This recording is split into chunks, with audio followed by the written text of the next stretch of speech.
Good morning, good morning, good morning. D in the building. What's going on? Edwin Volaton, all things. Good morning. Cal Coolit. Always good to see you, brother. What's going on? HMC3 and Ernie V and Barbara D said, good morning, Martin, in the chat. What the devil is going on in boxing? People making a lot of crap up. People making a lot of stuff up. Just making it up. Like, you know, maybe they're not all making it up, but it's slow right now. So people got to do things, got to say things, man. So they doing things and they saying things. T. Orlando in the building. What's up? Oh, by the way, Claymore Rain, you're unblocked. I was upset yesterday. I let somebody get under my skin and I took it out on Claymore Rain. And I shouldn't have. So you are unblocked, Claymore Rain, and because I thought about that after I spoke to Grand Rising for 13 people, but 6 like. What's going on? Hit the like button. Hey, man, hit the like button, man. Hit the like button. I don't usually get on. What's going on, Chillville? Dog, hey, I know you excited. Don't be. I know you excited, but don't be. Man, I don't believe that. It would be good, but I don't believe it. You could think Canelo Alvarez is going to all of a sudden change personalities. No. Eddie Reynoso is just going to change personalities. No, I don't buy it. I would buy Jaime Munguia first. I think he'd fight Jaime Munguia first. What's up to everybody in the chat? I'm going to go all the way down to the end, man. If I didn't say what's up, you know I mean what's up. Be Easy in the building. Edwin Volaton and Big Block. What's going on, Ernest, man? Martin, any Gary Russell Jr. fights in the making? I don't know, man. We got to wait for the PBC to announce their cards, man. They got to announce their card, man. So I don't know until they do. I won't know until they do. The PBC is not giving all this information out, man.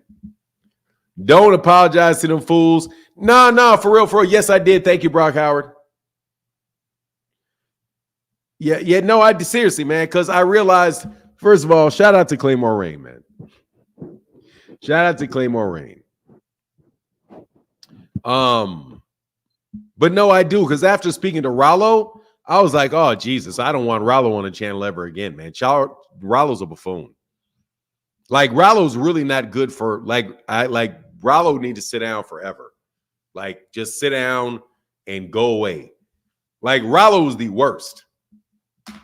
He makes me, you and Claymore make for a good show. I mean, yeah, it was fun. It is fun talking to Claymore. Hold on one second. I know you like hearing Rollo, but Rollo is terrible. Rollo brings all the gutter out of me. He says he's street, but he's not. He's really gutter.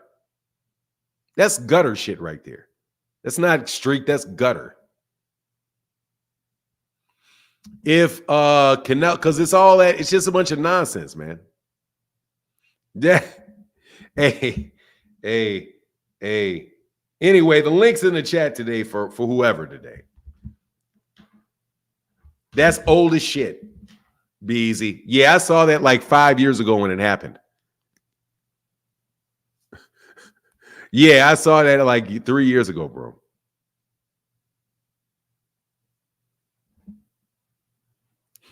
Yeah, I don't like that, bro. Like, just, yeah, he's gutter, man. That's not street, that's gutter.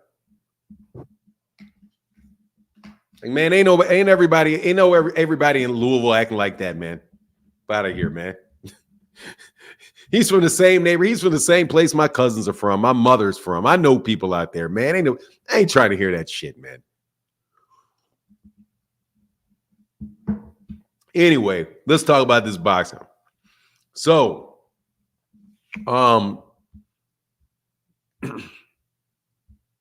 yeah, let me go ahead and put that out there.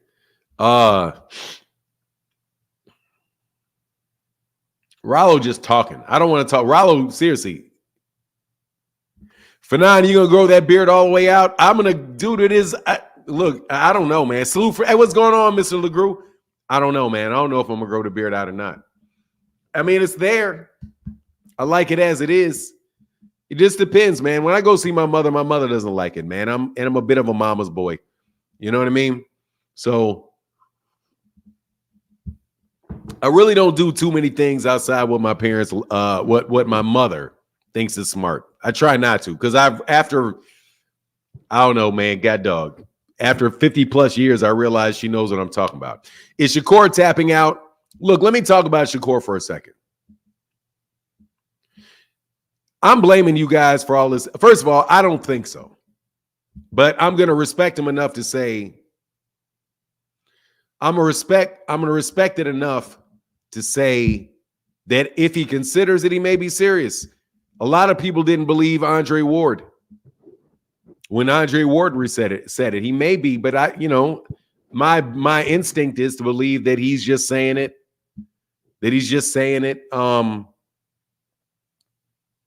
Because he's frustrated, No, this is not a new mug. This is an old mug. I haven't had any new mugs in a while. Yeah, I mean, I believe he's just talking. I believe it.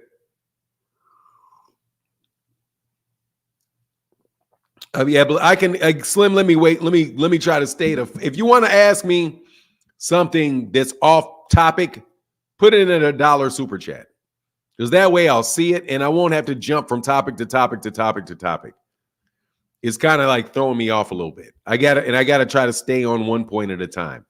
And I'm not saying that to say that I don't value your questions. It's just that I get so many questions that I got to make it. I got to stay. So let's go with no, Slim, it's not your bad at all. I don't mind it, man. I like talking boxing. I just think first of all, as far as Shakur Stevenson goes, I have a suspicion. First of all, let me say it with respect. He said that he retired, Big Brev. Big Brev in it. He said that he retired. So I can understand. I respect what he had to say.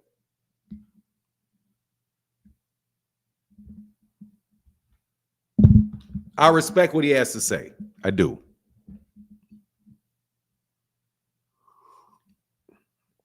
So I'm not going to call him a flat out liar. I'm just going to say, or call it, what's going on, Mr. Salas? What's up, Fi? I'm just going to say, I'm not going to call it I'm not going to call it a publicity stunt or anything, because I don't know what is in his head, man.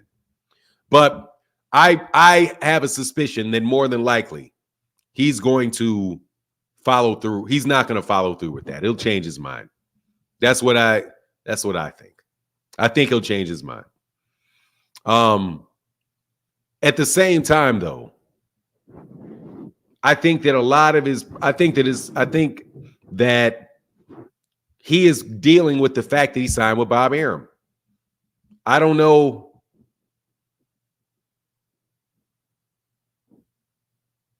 Tim Montgomery? You talking about the sprinter, Tim Montgomery? Asante L? You mean the sprinter, Tim Montgomery?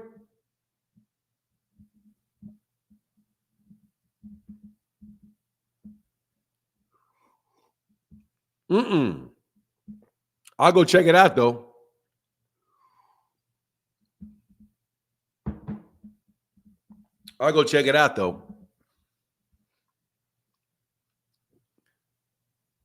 It's back to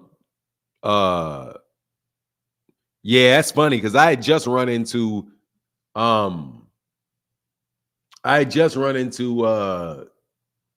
what's her name, man?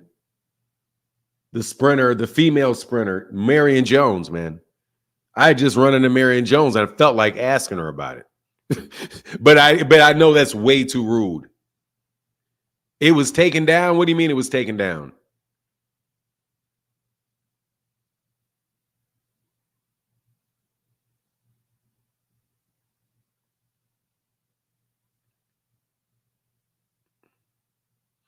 Oh, anyway, so let me try to complete my thoughts, man. I like Shakur Stevenson. I just think it's probably number one, he's with Bob Arum. And Bob Arum's not featuring him, man. He's not featuring him.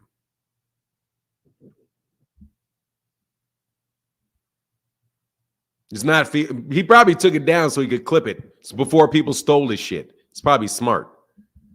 He probably took it. Fanon, your skin is glowing. Thank you. I've been sleeping. My mother told me to go to sleep.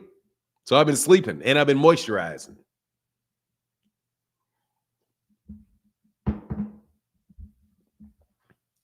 Yeah, he probably took it down so that everybody wouldn't steal his stuff. And I think that's real smart. Take it down, then you can do the clips yourself and make sure it's just yours, because people steal like it's nobody's business. But anyway, signing with Bob Arum, they're not going to feature you. So they're not featuring him.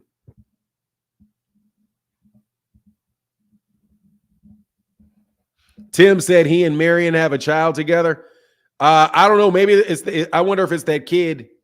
And maybe that kid that played against my son, man, that kid is an athlete, bro. I think it's probably that son. I know the son. I know their child. I know their kid. That kid is an athlete, man, for sure. That kid is an athlete. I don't know the kid. My son is friends with him. DJ OC and the place to be. What's good, man? Spinning on the ones and twos. Make sure you guys go subscribe. Go follow the Parlor Reese Wheaton on Mixcloud.com. Yeah, that I actually gave those guys advice about that. When you get a good one, take it down. Because before you know it, you're going to be a soundbite on somebody else's channel. They're going to cut you out. They're going to put that and they're going to say, did you see what what's that little goofball's name? What's that goofball's name? Tone the Superstar. I'll clown his stupid ass. Clown the Superstar. There's a page stealing your content. There's a bunch of people that steal my content. That's not a surprise. That's not a surprise at all. Yeah, I'm sure there are. It is what it is. It's just part of it, man. You know? But anyway, Shakur Stevenson. What's going on, Big Dre? What's going on, Brandon Newsom? Said, get him, Fanon. What's up, Brandon? He's being with Bob Arum. And Bob Arum's is not featuring him. Then he dealt with all that nonsense with Devin Haney, and that's nonsense. So he's getting a lot of slack off that BS with Devin Haney, which is nothing but a bunch of crap. And y'all and a whole bunch of y'all feed into it, acts like it's true, bro. That shit is that stuff is ridiculous, man. 25%. When that dude had no intention whatsoever on fighting Shakur Stevenson. Man, Shakur Stevenson, one of the best fighters in boxing, man. To Orlando, you ain't got to like him. You ain't got to like him. You ain't got to believe him. You ain't got to do none of that. That's one of the best fighters in boxing, man. And he's a pleasure to watch, man. Just like Terence Crawford's a pleasure to watch fight.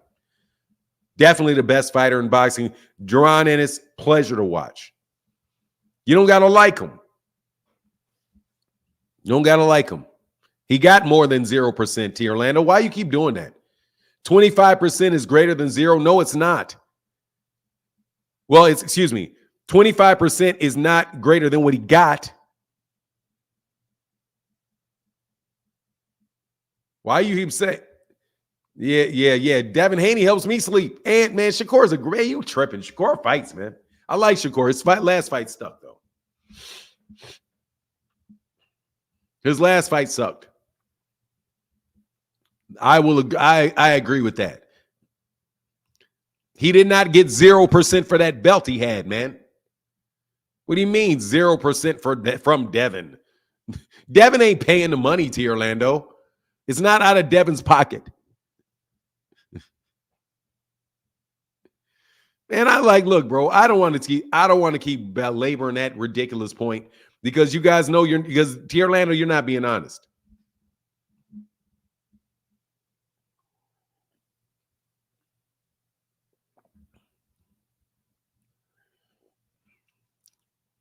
I think he got I didn't say belts did pay to Orlando. Come on, man. Don't do this to me, man. I'm trying to stay focused today. Trying to stay focused, and you're just trolling. Okay? You're just trolling. And I don't want to talk about Devin Haney anymore. I'm so sick of Devin Haney. Do I think it's a publicity stunt? I don't know.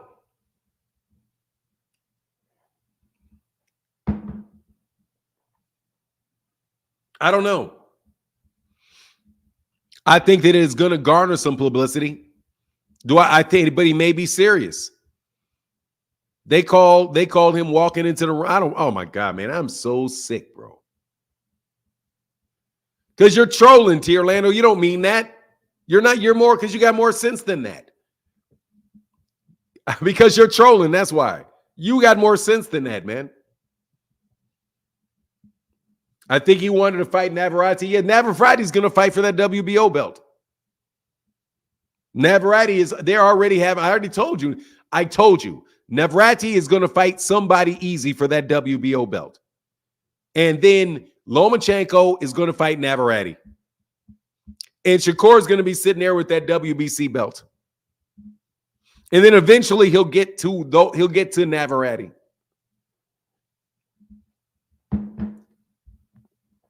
Eventually he's going to get to Navarrete. But they're going to make like 3 fights for those guys before they let Shakur get to it. And then they're going to go in. Then they're going to launch into a campaign about Gervonta Davis ducking.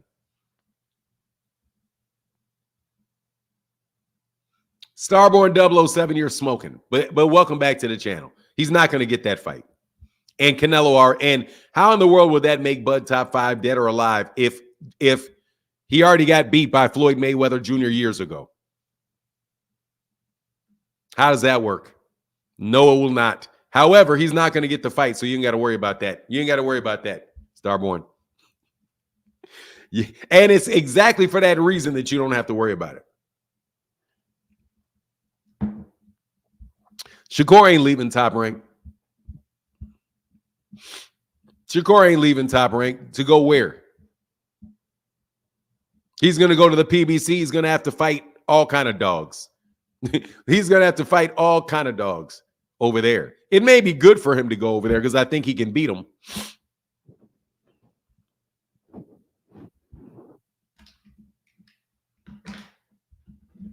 Hey, man. Hey, look, man. If you talking about you're leaving and you're out of your contract, why would they give you those fights? I'll see. Look, man, we'll see. We'll see. He's managed by Jay Prince, but he's going to go to the PBC.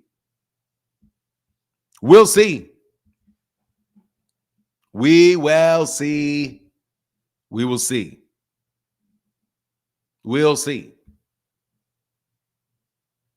That would be a nice trick I've never seen take place before. Here, let me put this link in this chat, man. And Claymore Rain, if you're listening, you're not blocked, brother. I should respond to you on Witchmajigger, but I'm a little embarrassed, man. Because I don't want to do all of that.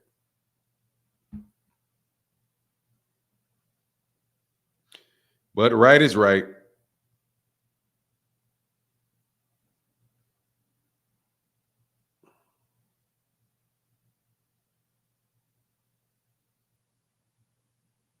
Oh, no, I'm straight, bro.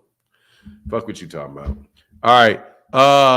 Shakur needs to just tell Bob he wants to fight any and all comers. He'll take B-side billing. What? Why would he take B-side billing? He has no choice, though. Oh, $2 I'm going to get T. Orlando off that blue. What's up? What's up, Fight Game? What's up? Good morning to you. Good morning, sir. How are you, man? Man, I'm living the life. Oh, that's beautiful. Hey, so what is up with Jay Prince and Al Heyman? I don't know. I just don't. I just think it's more of a Floyd. I think it's more of a Floyd thing, but I don't know. But they compete with each other. I think obviously Shakur. I think they're like probably the number 1 and number 2 manager in the sport. But I don't know of anybody that Jay Prince managed outside of Andre Ward that is with anybody other than Top Rank. Huh. I don't know of anybody that has been. There may be, but I think that they compete in the music industry with Al Heyman, and Al Heyman is the big dog in the music industry, and he's the big dog in the boxing industry too. So I don't know, man. I have just never seen them. I've never seen Jay Prince take a fighter over there. All the Jay Prince fighters signed with Top Rank, and so he's under a managerial contract. So I just don't know, man. That's it. Like I said, I'm not saying it's not possible that it could happen. I'm just saying that, I'll believe it when I see it type of move. Yeah, I don't think he'll go to PBC either. Because I figured if he was going to go there, he would have probably started there. But did you see what I seen that Keyshawn Davis said the other day that the PBC knows how to make stars, and that kind of that kind of surprised me to hear that coming from him. But what do you think Al Heyman thinks? I mean, Bob Arum thinks about that. You know what I'm saying? He got one of his fighters praising the competition. Hey man, I think Bob Arum's 100 years old, bro. Like, I think that flew over his head. And no, not flew over his head, but like he's just so set and has been there so long, and his work with so many fighters. I doubt very much that he is really like putting a whole lot into any one thing or another. Just because at that age, with that level of experience, man, you're doing what you know to do. So he's got his mind made up about the way he wants, what he thinks is going to earn him money, and what's going to continue to make his, whatever his mission is. And I think he's going to stick with that. And black fighters are not at the forefront of he's not trying to sell black fighters, and he hasn't been for a lot of years. Yeah, that's pretty obvious too. So I just think that Keyshawn Davis and those guys are probably smart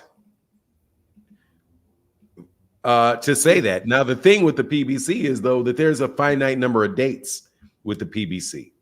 And they tend to make you fight whoever it is you run into, Yeah, they don't do a lot of the matchmaking over there. Like you wind up having to fight a gorilla. Like, that's what Adrian Broner said. It's like, they'll pay me, but I got to fight Godzilla, or I got to fight King Kong, or whatever it is, So so they just wind up putting people in there real tough. And they also got fights like Edwin De Los Santos. Edwin De Los Santos, like, people always talk about how, like, the PBC is always, what's going on, Milcetti? How the PBC is always losing fights to Top Rank, right? But the thing is that the Top Rank will not make a fight with the PBC usually unless they're 99% sure they're going to win. Yeah. So, you know what I mean? It's like, I always beat you, but I'm only going to take a fight that I know I can win. So of course you're going to win more than you lose. Throw Keyshawn Davis in there with Edwin De Los Santos, in his 8th fight, and see what happens. Right. So Kyle. Yes, Kyle Porter. Really.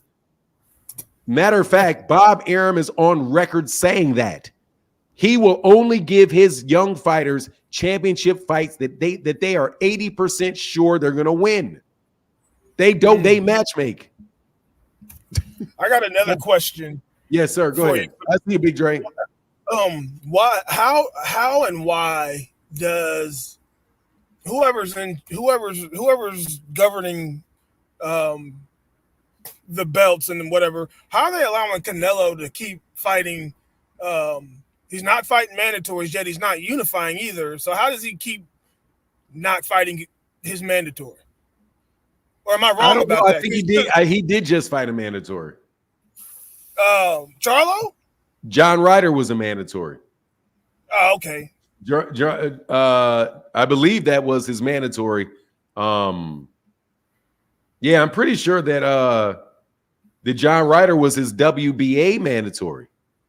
Yeah, and that That was the fight before Charlo, right? Yeah, that was the fight before Charlo. He did that one. They said that they're gonna order this. They said that they're gonna order this one for David Benavidez. So we'll see. But yeah, because if you he know, but the fights, money, the obvious answer to that is the money. yeah, yeah. I You mean, know, if he fights Charlo and then Terence Crawford, don't hold your breath on that, man. no. I don't believe it's gonna happen. I think I think that he's gonna fight Benavidez. But if he doesn't, and he does end up fighting Charlo and Terence Crawford, I think that's going to give a black eye kind of to the sport a little, allowing him to move like that, and just string along the division and having everybody waiting. Guys earn their shot, and they're not getting it. Yeah, no doubt. But I like he's got his accusations and stuff, but I've always followed Canelo, and I just want to see that David Benavidez fight. He's earned it in my opinion, and I think that's the best fight. For him. Yeah, it is. Too. It is. Like if you want, like for me, but first of all, let me tell you, I'll take the Canelo Charlo fight. I'll take the Canelo Crawford fight. I mean, they're both fights that I would like to see those fights. I actually want to see those fights. However, I will tell you that for the division, if Terence Crawford beat Canelo, it ruins the division. Yeah, it does. Yeah, because he's never going to fight the other guys. Nope.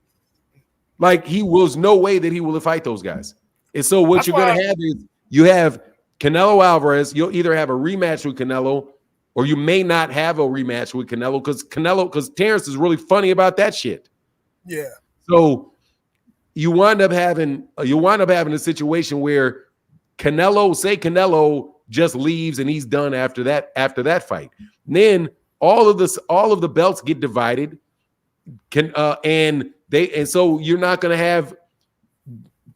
He's not going to fight Terence Crawford is not going to fight David Benavidez. Yeah. Terence Crawford is not going to fight Jaime. He's not going to fight Jaime Munguia. He's not going to fight David Morrell. He's not going to fight Billy. He's not going to fight those guys. So why would you? What good does it do in the long run for boxing for him to be in the division? Even if we get that one particular fight, it just doesn't. Yeah, it doesn't help anything. Doesn't do. I mean, you know what I'm saying? It's good for Terence, and it may be good for us for that one fight, but it's not the. It's going to be even harder to get anybody into the ring with David Benavidez and those guys. And I do not believe that Terence Crawford deserved the fight. Hey man, you're bugging, Dorian Prentice. You can click the link, bro. I'm not bugging about anything. He's never going to fight those guys. He said he wants one or two more fights, and he's done. So how in the world does David Benavidez fit into that? Anyway, that's my take on the fight game. Yeah, no, I agree. I like Terence Crawford. I like him as a fighter. Over the years, it's kind of obvious he's kind of difficult to deal with.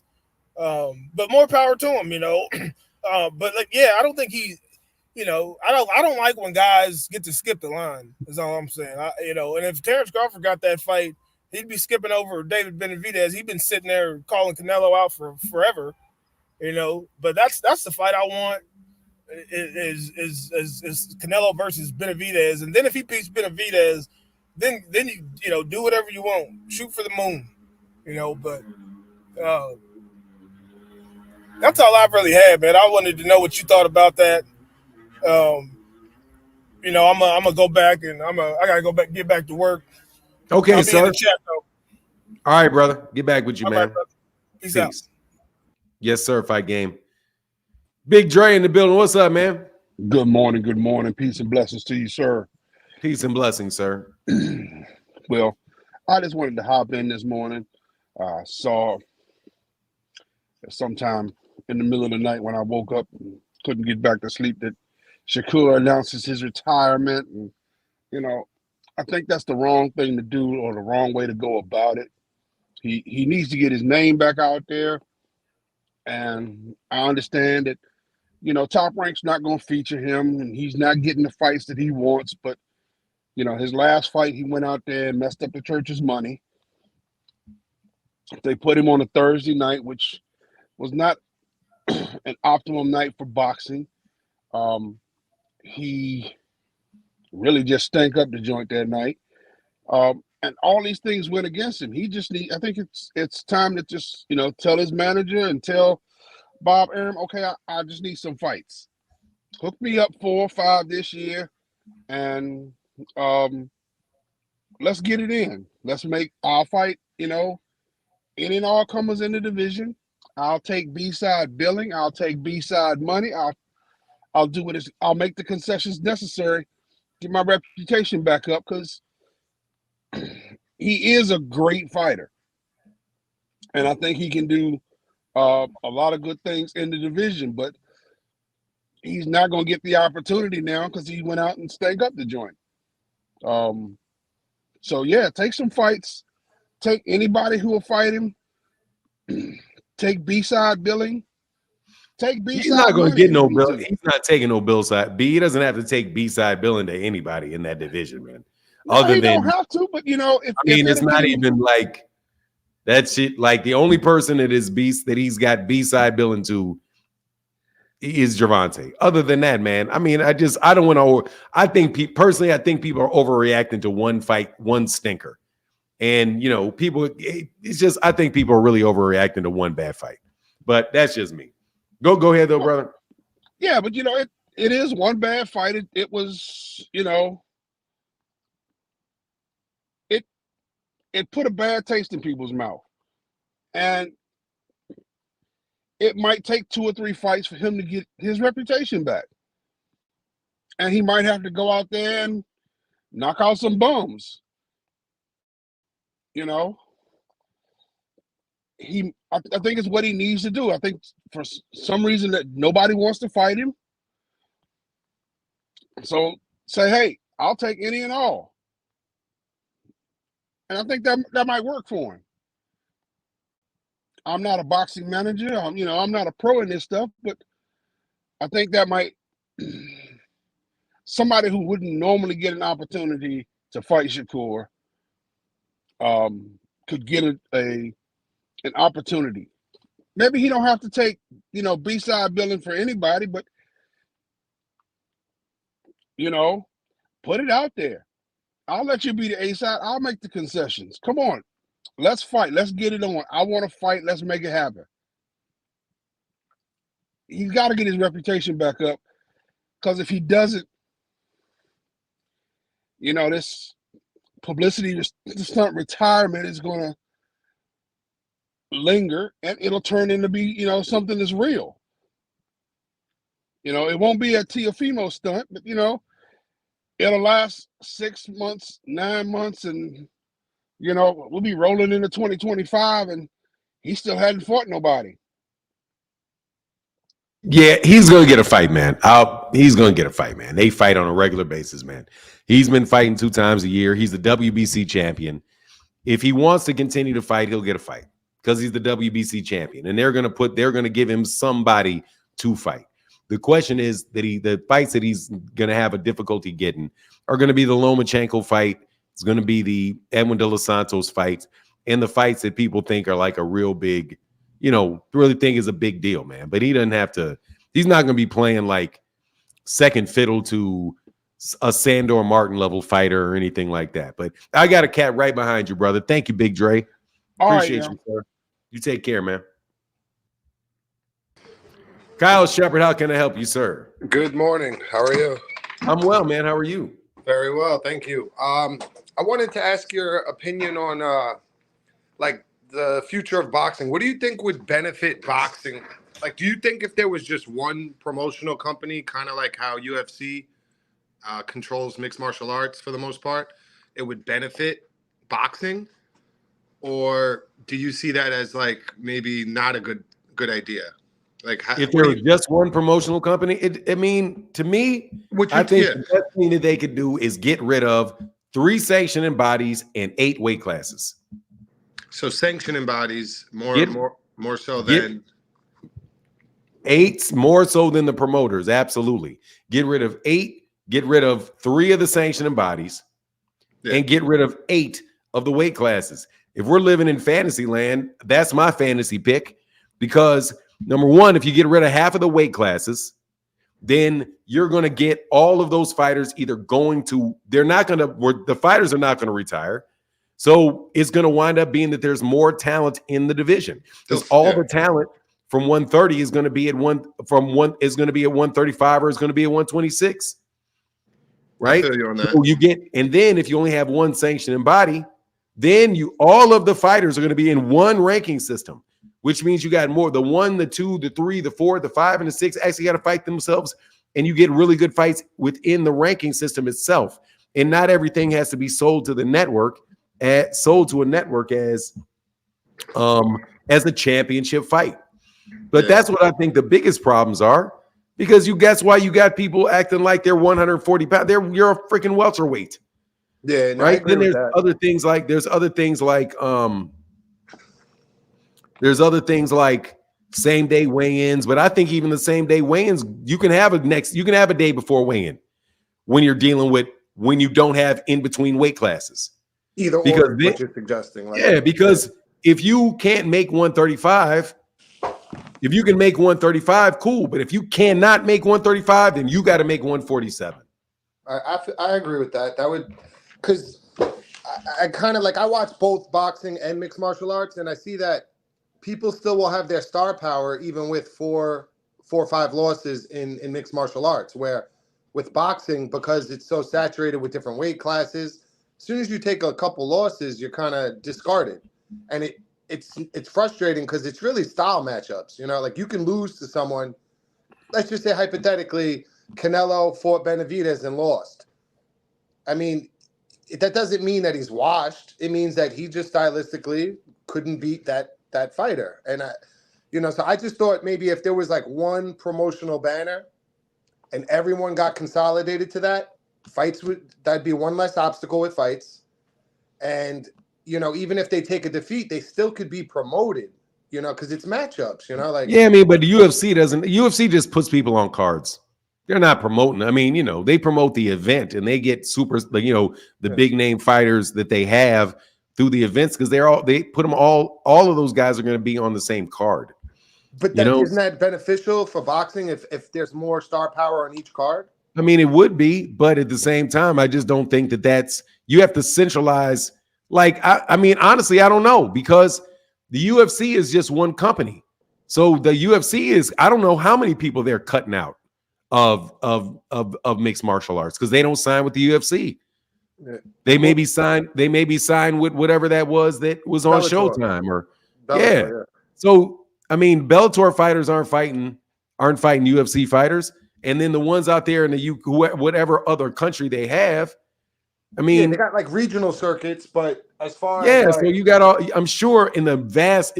I don't know MMA well enough to know whether or not every good mixed martial artist is actually in the UFC, or it's because they're in the UFC that you think that they're better. Is it the brand of the UFC that makes those fighters seem that they're the best, and they are totally cutting out other people? Because I know, for example, Chris Cyborg was, according to many people, was the best mixed martial artist in the world, and she wasn't with the UFC. Yeah, I think the UFC, because they're, it's the most lucrative UFC promotional company and world renowned, that their goal is to make, it's kind of like the NFL, they want to make it there. Whether they have the best talent, that's to be determined, but for the most part, the most talented people are recruited by them to be a part of that promotion. Yeah, but the most talented people are recruited by every boxing promoter. Yeah, and that's the issue. Now you got someone like Shakur on Top Rank throwing tantrums, talking about retirement, and we want, you said that's probably the best fight for Tank, but it's not realistic because of that obstacle. I just, in an effort to see people mix it up, if there was just one company, it's just one less hurdle. The reason that the UFC can do it is because they'll starve the fighter out. That's another concern, right? The money that the fighters. Yeah. So if you take, you would get. That's the logic of Rick Glazier. Rick Glazier's like, you guys got to stop paying these fighters all this money. Stop paying them all that money so they have to fight a bunch of times in order to feed themselves. that's a balance about, okay, well, we're not going to pay you. Why? Because if you first of all, if you get paid too well, you'll stop training. So you stop training, you're not going to fight as well. You don't fight as well, you're going to lose. I'll lose my investment. So what they'll do is they will make sure that these people are always fighting. And if you pay them too much money, that's why these guys are choosing to fight once or twice a year. Because they are like, hey, I just made $1 million. I'm going on a vacation with my wife. I'm going to do stuff with my kids. And if you keep seeing people fight all the time, like who do you see fight all the time in boxing now? It's the prospects. It's guys like Andy Cruz. Guys like Andy Cruz who you're going to see fight all the time because they ain't got any money. Or they're trying to pay off they're trying to pay off their advances. So it's I mean, perspective. there's a reason why, and UFC is going to be in that situation without a doubt. It's just a matter of time before UFC is in that particular circumstance, because the UFC has not been around for a long time. You're just waiting on a big lawsuit to hit them, or some regulation to hit them, or for them to put them underneath the Muhammad Ali Act. It's just a matter of time for the UFC. The UFC still is not as big as boxing. It gets more attention because people talk about it more, and this is so great. But really, truthfully, you don't have the UFC in Germany, the UK, the United States, Mexico, Brazil. Yeah, they have it, but they don't have anywhere near the breadth of the number of boxers that there are throughout the world. You got Japan. Is there a UFC fighter as big as Monster Inoue in Japan? No, not a. Yeah, I'm saying, like, the UFC thing is something you're gonna have to see play out over a long period of time. Yeah, because like traditionally boxing, they were competing more often. And is it safe to say boxing has kind of declined as a premier sport in the United States? You know what made boxing decline? As a premier box, it is the NBA. It's not UFC. It's the NBA. It's the NFL. It's the NBA and the NFL. And the fact that those particular team sports are now so much bigger than they were in the 1930s, 1940s, 1950s. In fact, the WBA changed their name from the NBA to the WBA. The original title it was the National Boxing Association, and it changed its name to the World Boxing Association because of the NBA. Yeah. So look, man, I'm just not sold on. I don't want to keep talking about this UFC stuff, but I'm not sold on the UFC. It was more so the UFC. To me, it seems like the UFC has lost steam. Seemed like the UFC was bigger a few years ago with Conor McGregor and Ronda Rousey than it is now. Those particular names were big. Yeah, I mean, it seems like it's better. They're also going to the Saudi Arabia. Yeah, they're also going to Saudi Arabia. So I was just curious if you thought it would benefit boxing in that sense. What sense? Like just to be one organization, like the NBA. Yeah, I mean, look, if you got rid of all the sanctioning by, if you had a boxing league, and all these dudes could do is do what they were told, yes, it would be better for spectators because you could pit any two dogs, that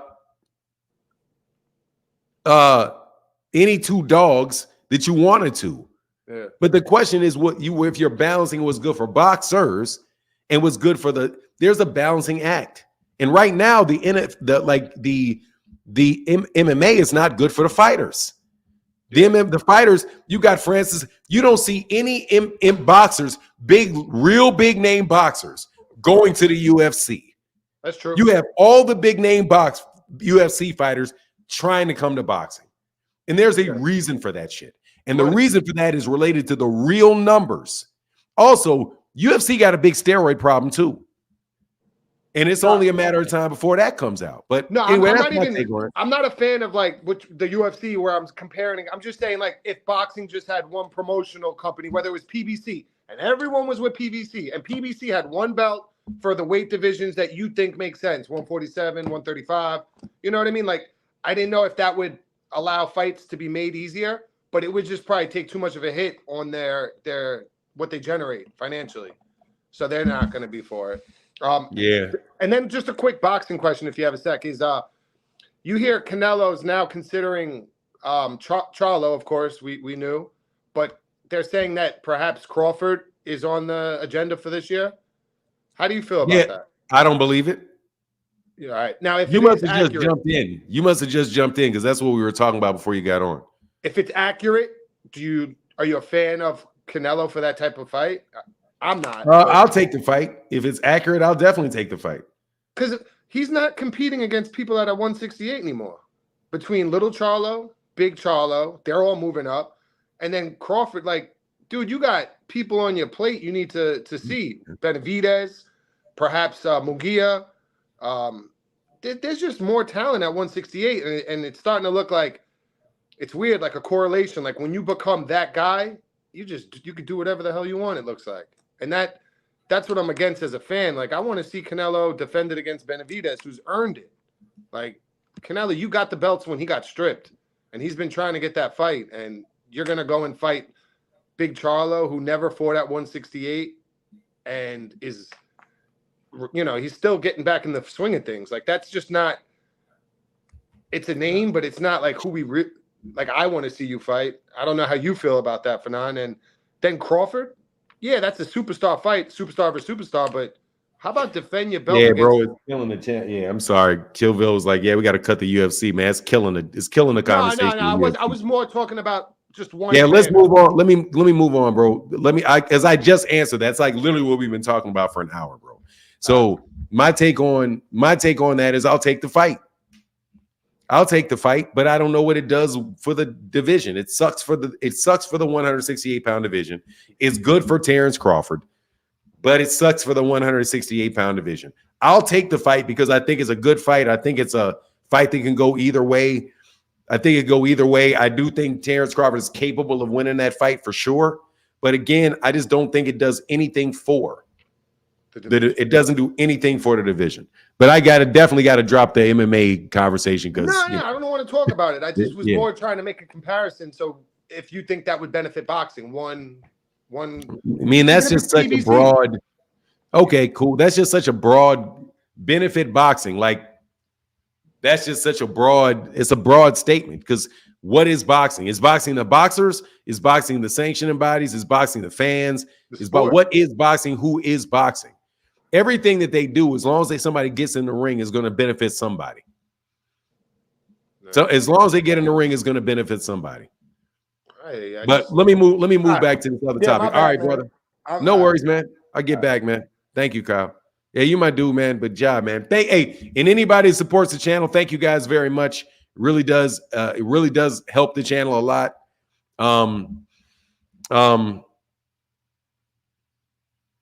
Crawford will be huge money fight. Everybody wants to see that. No, there's a lot of people that do not want to see that. There's more people that do not want to see it than want to see it that I've heard.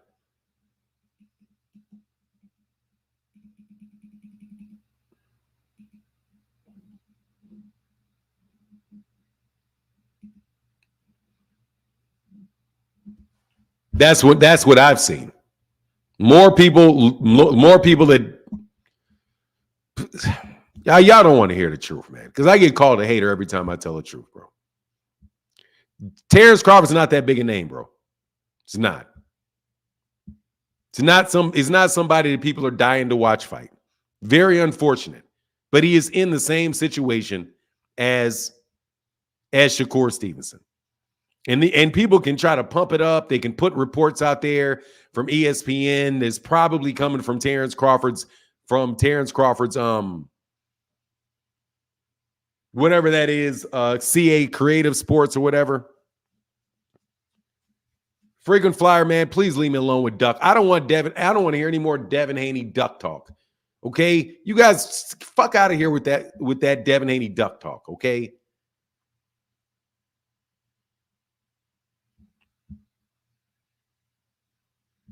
Everything is duck talk, bro. Duck talk, duck talk, duck talk. Let's try to find a way to make somebody look like a duck. That shit is the fucking Haney virus. I'll tell you what I think is good for boxing. Stop acting like Devin Haney fans act. Stop doing that shit. Every time somebody do so, how are you ducking somebody when you go to fight somebody in a higher weight class for a belt? Well, he's not fighting for a belt, but so what? Mitch De Niro, how can I help you, bro? Hey, top of the morning, Fanon. Hey, man, top of the morning, brother. Hey, so first, I want to talk about the Shakur Stevenson and whole little petty rant he went on. We all know that Shakur Stevenson, he get real emotional. Even in the midst of the De Los Santos fight, he was in his corner talking about, I don't know what they going for. I'm controlling the fight, and his trainer had to tell him like, hey man, shut up. We focus on the fight. So him retiring, I hope don't nobody believe it. It's just he in his feelings right now because the fights that he won, he's not getting. But at the same time, I don't believe he should take any B-side money to anybody besides Gervonta Davis. But he definitely have to get in there and mix it up and get a few exciting fights and prove that he can produce those numbers that will bring people to come see him before he can go back to talking about the fights that he won. And that's my point on that.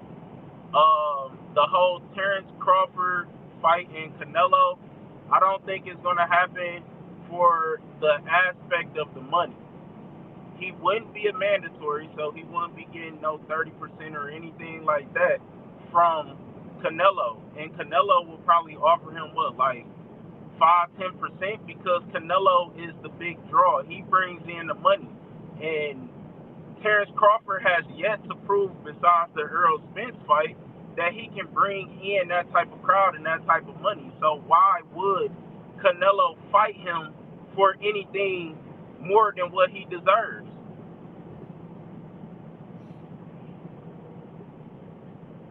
Yeah, I just don't think it's going to happen because it doesn't make sense for Canelo, period.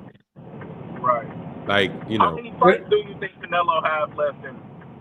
As many as he wants. As many as he wants. I don't know. He probably get to 70.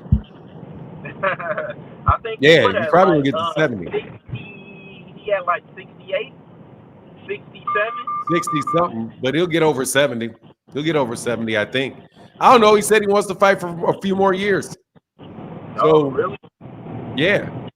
I don't see it happening, man, because it doesn't. Dude, it is a very, very, very big lose-lose for Canelo Alvarez. And it just doesn't fit for him, man. It just doesn't fit. But, you know, it could happen. If it happens, I'll take it. I'm not against it. I just want to see more. I want to see more. I want to see more fights. I want to get out of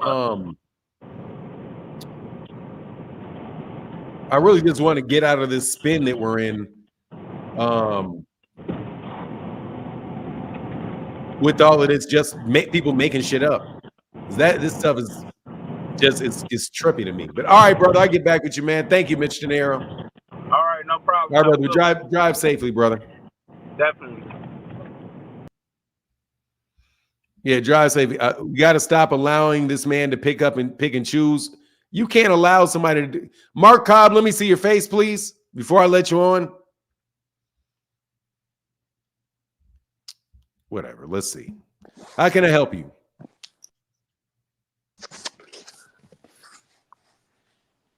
Hello? Yes, sir.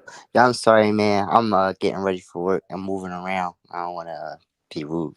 But, man, I just saw this notification about Shakur Stevenson making this, like, early retirement. Like, I just really think from his last performance, that should be, like, a no-go. He got to do more than that to make a exit out the sport like that. What do you think about that? Yeah, I mean, first of all, I think that he's had a terrific career. No, I agree on that, but I still you gotta let me finish my sentence, sir. I apologize. Go ahead. Man, I got like half a word, man. Go ahead and finish your thoughts, man. You're not trying to hear from me, really. No, I am trying to hear from you. For now, I just thought that they kind of got me a little heated. Go ahead. Look, man, if he wants to retire, he wants to retire. I'm not going to hold anything against him. I don't believe that he is. I believe that it is reactionary for sure. I definitely believe that it's reactionary. I don't believe that that's something that he's very serious about doing for real, for real. So, but we'll see. He just said, he's not getting what he wants to get. He's probably getting impatient. He gets a lot of over the top negative comments, right? And I think he was really set up for a lot of it. I think the one thing that I've seen Shakur Stevenson really do in his career that was detrimental to it was the way that he fought against Edwin De Los Santos. But other than that, man, he's had a terrific career. He doesn't deserve the criticism surrounding him about Devin Haney deciding to leave the weight division. I think he was set up and framed, another person that was framed for a duck. And I think that there's probably a frustration for him around a lot of different ways, from Bob Arum to his, because he is on social media and he's a young dude, and a lot of young cats really put a lot into social media, and a lot of people attack him on a regular basis, man, when this dude is really one of the more special fighters in the game. So I think fans are doing him a disservice because he was framed for a duck like a lot of other people were. So he has to deal with the negative ramifications of that, just like Gervonta has to deal with it. Teofimo Lopez had to deal with it. Ryan Garcia had to deal, even though Ryan Garcia was probably more truly a duck. But all these Sabril Matias had to deal with it. These guys all have to deal with the same crap coming from the same people. So you get all that crap coming from them, and you've got a legitimate bad performance that you put out there that you can't wait to fix. So, yeah, that's my take, man. So I feel for Shakur Stevenson. At the same time, look, man, let time will tell. Time will tell. And if you've got the skills, just like they used to do the same thing to Floyd, they used to tear Floyd up. But all right, man, let me move to the next dude, man. Mark, thank you, brother. No Appreciate you, sir. All right, we got color in the chat. Thank you for supporting, brother. Thank you, sir. Big Dog Willie says, salute to the Devin Shoeless Dream Haney, hashtag slapped, and my guy, Black Parent with the $5 holler, brother. Thank you so much. Appreciate you so much. Thank you, brother, for supporting the channel, man, and keeping the chat going. That is huge. That's huge. Thank you, sir. Big Dog Willie. I'll let you get out of here, Mark Cobb. Quan been on the net. What's going on, sir?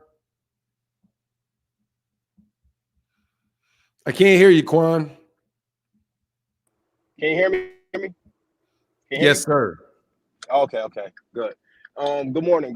How's everybody? How you doing today? I had to more you see Shakur Stevenson staying at 135, because I think his best bet is to do a couple more fights at 135 and then just go up to 140.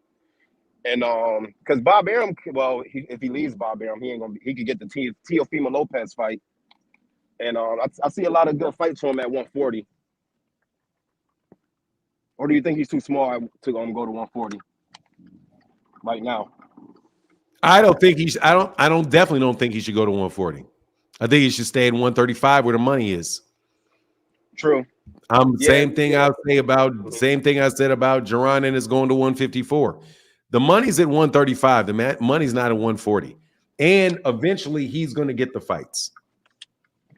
And in fact, if you look at, we take a step back and we look at actually what he's gotten, Bob Arum got him a shot at the 126-pound belt. He got him unification fights at 130 pounds. And within what was it? Within 2 fights, he got him a fight for the WBC world title at 135. So he may not get the money. He may not get the exact fights that he's wanted, but he has most definitely gotten access to more championship fights than a whole lot of people have been able to get access to.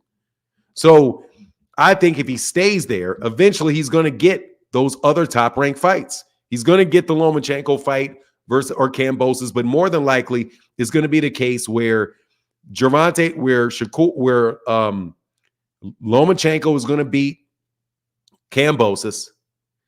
Kambosos is going to then go fight. Lomachenko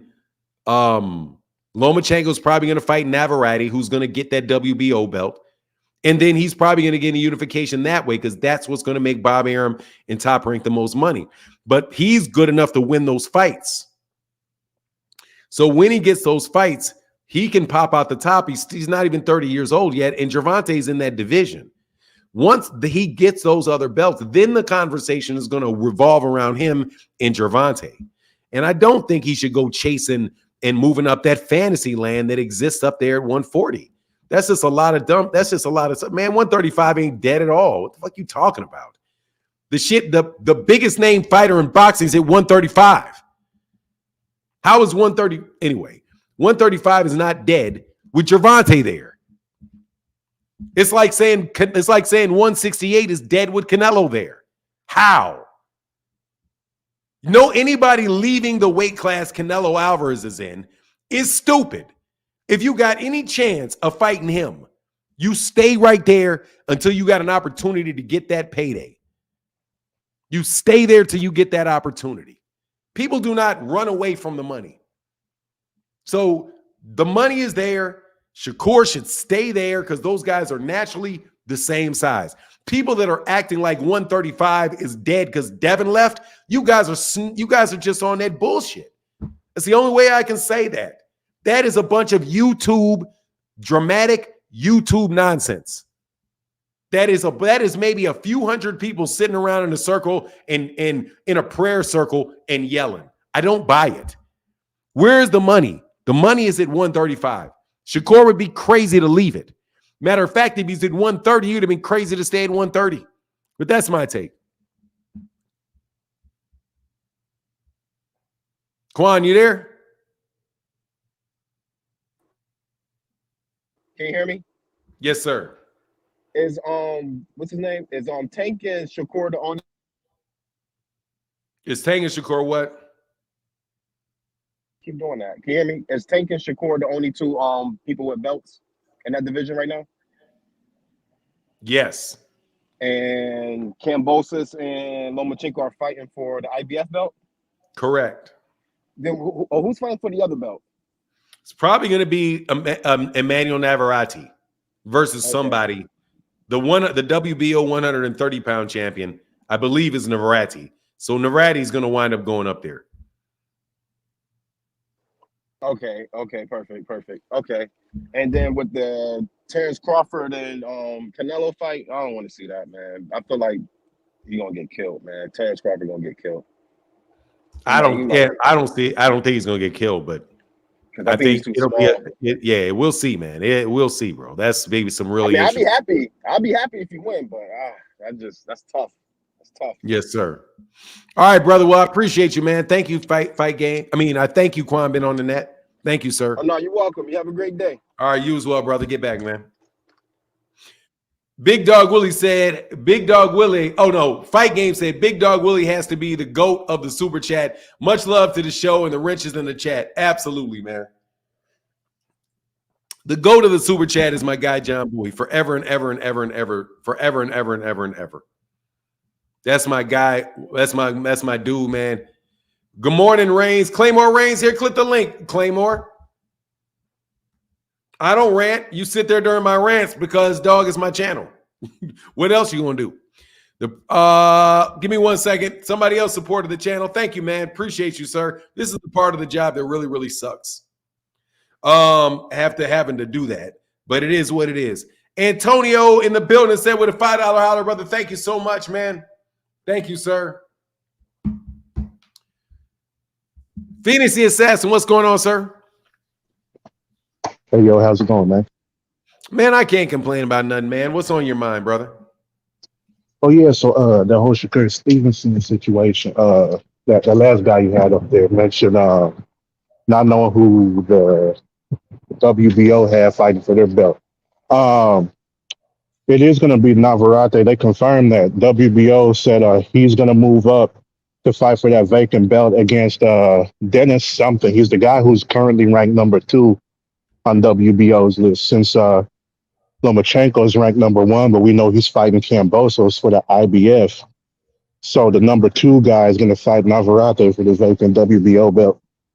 Yeah, you can see that coming a mile away. Yeah, so they announced that, and I guess that's what his set Shakur off. He was complaining about it on Twitter last night, right before he had announced his supposed retirement. So I think he felt like that was a slap in the face because I think Navarrete was one of the guys he said he wanted to fight next. So I guess that kind of rubbed him the wrong way, and he decided like, yeah, I'm just gonna retire. But I think it's gonna Yeah, be like he's tripping then because you want to get the belt. I mean, they got to grab that WBO belt. That shit's just bad. You're talking about Dennis Berinchik, yeah, that guy. 35-year-old from the Ukraine with 18 fights. Yeah. Yeah. But I also wanted to ask, like, get away from the typical discussion we normally have, like with Haney and Tank and all that, and talk a little bit about like boxing styles. Like, I was wondering because, and I really wanted to get Echo's opinion on this because he'd been on the past couple of days, and he ought touched on it a little bit on Sunday. But if you ever have him on again and right there. get his opinion on this. He's There right you go. there. There you go.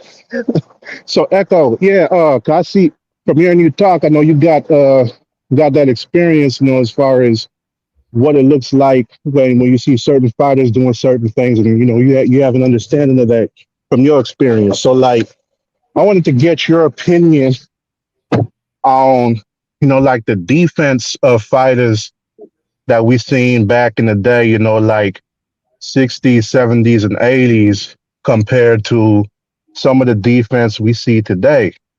And from a lot of the, because I go through and watch a whole bunch of old fights, and along with training fighters, picking up things from there to teach them and stuff like that.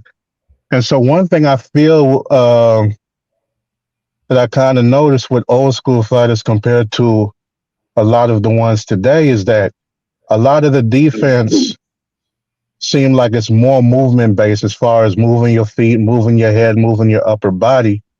But it seems like there were very few like who actually parried and rolled punches and stuff. Cause like you look at some of the fights like Ray Leonard against Duran, Leonard would be moving, but then when Duran finally managed to get him on the ropes and start letting punches go, it became a thing where Leonard would eventually start, just firing back.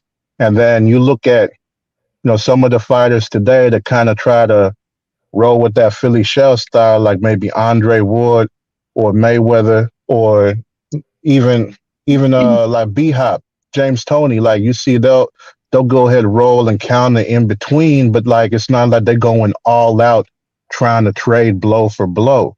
Whenever they get into a situation when they pinned up against the ropes. And so I want to know, do you think like going from back then to today, that's part of the evolution of defense in boxing, or do you think it's just something that was personal, like on a fighter by fighter basis that they just decided to employ on their own? I really believe it's a lost art. Some of the things that you've mentioned, like you mentioned Duran and Leonard. A lot of the times Duran would always get the overhook when somebody hooked him. And he'd make sure he put his head on the right side so he wasn't countered.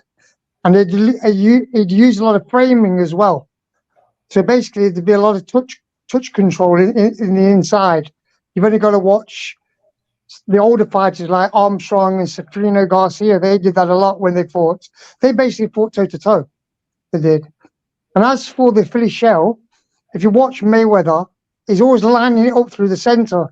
So when people throw a shot, he always throws it through the middle. And it's only a short shot because what he'll do, I don't know if you can see, but he'll cover the left hook like this and throw the straight right through the middle. Where you've got people like James Toney would be more offensive in the Philly shell. Then you've got the boxers of the past. When you mentioned the 50s and 60s, you've got people like Archie Moore, who else? Who used the cross-arm defense, which was called the armadillo defense. Then you've got other boxers that used it, like Azuma Nelson. And then George Foreman. Yeah, then you've got the reverse. Then you've got the reverse one of that, which the front hand goes in the front, which is more like what the old timer Gene Former used to do. So the left hand. So if you was orthodox, your left hand would be across the face, and the right hand would be below. So what would Okay, hey happen? guys, I got just to let you guys know, I got a couple guys like right behind you, so I got to move off. I got to move off All this right, all right. extremely technical conversation. Do you guys have each like the extreme technical conversations? That's you guys are extremely technical right now, but so I don't know if a lot of people are really going to be able to follow it. But go ahead and complete your thought. But then I got a guy right behind you. For sure. Echo, were you done? You're not done. Yeah, I just wanted to say about, is it confirmed about Shakur retiring? Is it really fully confirmed, or is it just hearsay? I doubt very much. People have been doing that. It's like that's like the new thing. Tyson like a Teofimo retirement. Yeah, he retired about 1 week and come back. Yeah. Teofimo Lopez is retired. You know, it's just, he's probably just upset and was like, man, I'm done with this shit. And being a young man, you know, sometimes you just you mean it when you type it, right? But then you may sit back a little bit longer and be like, I probably shouldn't have said that. Probably a little hot-headed. That's what I take it to, man. But look, hey, let me on the heat of the moment kind of thing. Yeah, it seems like a heat of the moment type thing. Yeah, if it winds up being the case, then you know, I would say, okay, it wound up being the case. So a great career, you know. But at the same time, I doubt that it is. I have my doubts, and I think it's reasonable to doubt it. Frequent Flyer, will you please stop, bro? The gentleman I was speaking to earlier, if he wants to contact me, he can contact me via WhatsApp, and we can have a longer chat on this. No problem. All right. But if I leave my, I don't know how I'm going to do this. All you got to do is, if you guys stay, I'm going to put you guys at the back scene. Okay. If you go to the private chat, you guys can exchange that in the private. Oh, actually, I don't know. Shit. Actually, yeah, put it in the private chat, and then I'll rewrite it in the private chat so that you guys can both see my response. So if you you have WhatsApp app, I got that. Yeah, I have WhatsApp. Yeah, but I'm in the UK. I'm not in America, so. Yeah. I figured that. It shouldn't matter. So I'm gonna put you guys in the back and just put your WhatsApp in the private chat. If you guys both put your WhatsApp in the private chat, okay. Or if you guys, do you have an email? I have an email, of course. I have many emails, but yeah, just put the email, the 2 emails that you guys use, and the other person can send the WhatsApp to them. But just put it in the private chat, and I'll just put you guys in the back. All right, man.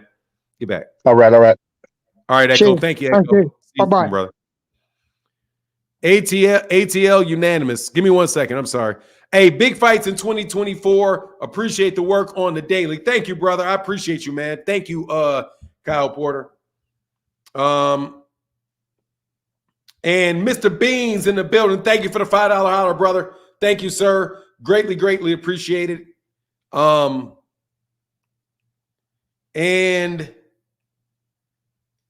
Mr. Benz. And what's going on? Big Dre said, just for the truth. Thank you, Big Dre. Appreciate you, sir. Yeah, I know I was enjoying the technical breakdown too as well, but ATL unanimous. How can I help you? Hey, what's going on, Fanon? How you been, man? Man, I'm good, brother. I'm good. Yeah, man, I appreciate you having me up on your platform. You know what I'm saying? I've been following you for a minute now. I ain't had a chance to really catch up with you. But I just stopped by to just drop a couple of words. I ain't gonna hold you. No, you good. Go ahead, man. But yeah, you know, it just turned 2024, man, and you know, I'm an old school fighting fan, so I want to see all the good matches, man. I want everybody to match up against each other. Shakur Stevenson, man, talking about he retiring, and I don't believe none of that, man, because you know a lot of people is saying that these days, and if that's what you're gonna do, if you work this hard to do that and you ain't really accomplished nothing, that's on you. I feel like if that's what you want to do it. I'm here just to see, you know, the good fights and the best fight, the best, man. I don't see no reason for Crawford to really fight Canelo, but I would like to see the fight just because I'm a boxing fan. You know, it ain't nothing that's spectacular, but I love to see the fight because I like both of the fighters. So, that's my take on it. And that's all I stopped by to say, man. All right, man. Well, I appreciate you, brother. Thank you so much, man. Appreciate No you. Thank you, problem, man. ATL. ATL unanimous. Peace. Have- You have a good one as well, brother. I'm sorry I ended that a little too quick. Sorry about that. You have a wonderful day, bro. You too. All right. Did you get it, Echo? Oh, Echo's still, he's paused. Let me kick him because he's just stuck. All right, there you go. Yeah, all right, we'll do more of that, man. We'll do more of that. I just didn't want to lose people. I didn't want to lose people in that. But for sure, we can do more of that. I saw you, Barbara D. I saw you, Barbara D. We can do that. We can do more of that for sure. Bud Jablonski said, y'all timing me out for nothing. Dang. Hey, y'all, stop timing Bud Jablonski out. Thank you, brother, for that support, bro. Appreciate you, man. That man has accomplished 4 belts in 3 different weight divisions. He doesn't have a legacy fight, but his accolades are there. Who are you talking about? Oh, you're talking about Shakur Stevenson? Shakur Stevenson? Oh, I got his email. Okay, cool. Echo, there you go. All right, cool. So you got it? Yeah, that works. Man, that's nice, man. I'm glad I cooked y'all up. Yeah, we can do more of that. Absolutely. And I'll because Echo's here. So I'll let Echo shine on it a little more, man.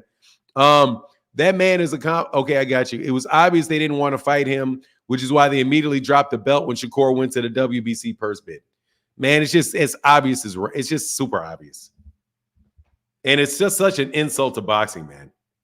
For that nonsense, man. It's so that's if you're gonna man, I'm a big fan. Like, you can be a fan. I'm not one of these people that are gonna say, man, you shouldn't be a fan. You should be a fan of boxing. You shouldn't be a fan of boxers. I think that's completely unrealistic. It's completely unfun for the vast majority of people. Now, if you are into boxing as a trainer, then yeah, you can love the technique of it because you understand it. Like, I really understand. I appreciate the art of argument. I really do. And sometimes I don't really care who wins it or not. I just like to hear people argue. I'm like, okay. But at the same time, man, that doesn't mean that doesn't mean you don't care about people having a point. You know what I mean? Bud Jablonski. Stop timing out Bud Jablonski, man. Who's timing you out, Bud? Let me look.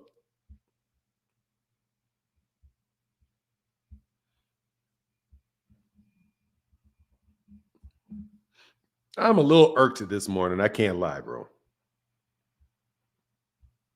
I'm trying my best not to be super irked, but I'm a little bit irked.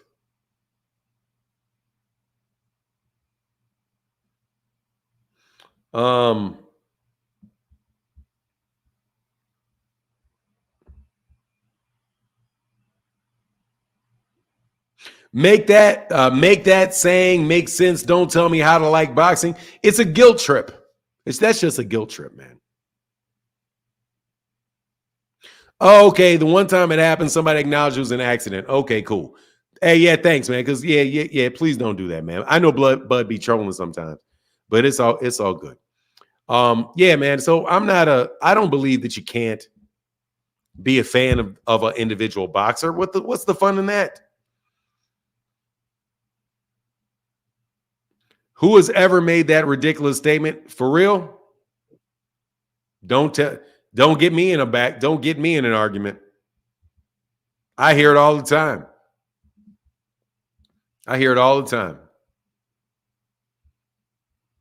By several people. It's a pretty common saying, actually. It's a pretty common statement.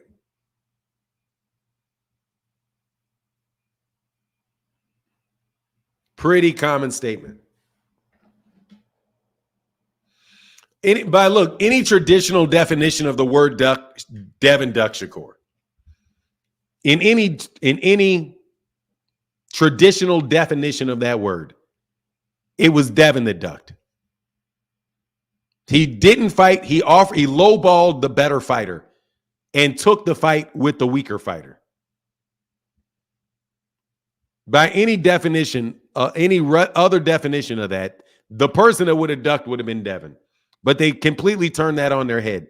But if he thinks it's, but I will tell you this though, if he's upset that Navarrete is going to fight that guy, whatever his name is, dude, that's ridiculous. Because you should see that you should not be offended by a business decision that's obvious. Navarrete is going to get the WBO belt first.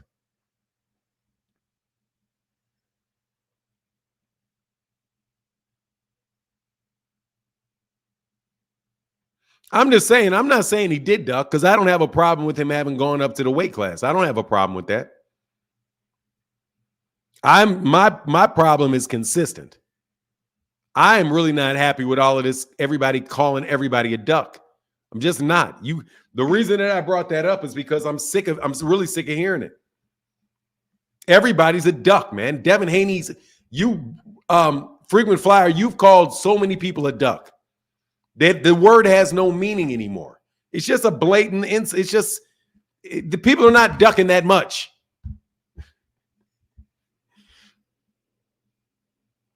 But look, now I'm not saying he ducked. I'm not saying it. If he can't make the weight, I'm saying what he did is they're framing these guys for ducks, man. It's that simple, bro.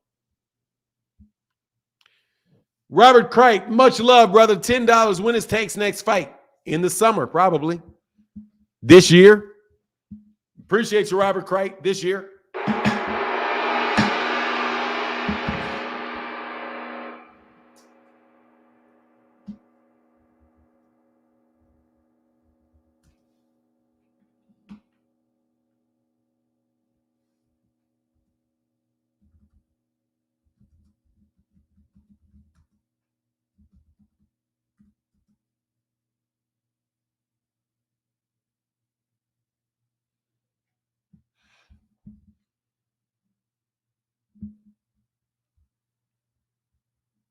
I think I don't know when it's going to be. Honestly, we got to wait for we got to wait for the just got to wait, man. Just got to wait. They announced their first card with Tim Tszyu and Keith Thurman. I would suspect probably in the next few weeks that they're going to announce their lineup. And they're doing their job, man. And when they announce a fight, that fight is actually going to happen. It's not the announcing of fights that we keep getting, and where we don't really know if it's true or not what they're saying.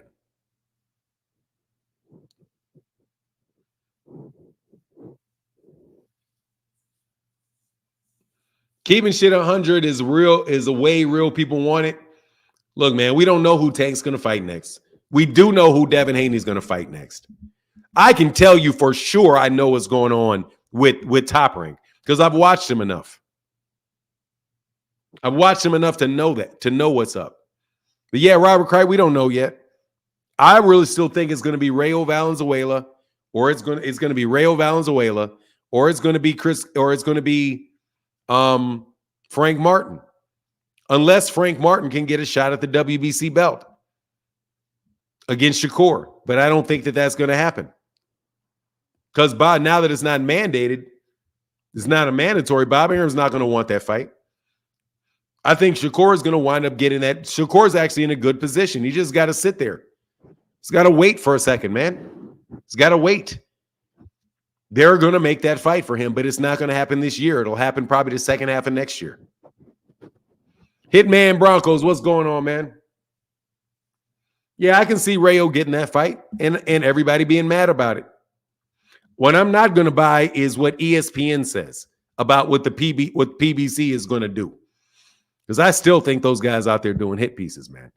Jason Fewell said, good morning, Fanon, in the chat. Just hopped in. Great show. Thank you, brother. Thank you, man. I appreciate it. I kind of regret that I got into that conversation too fast.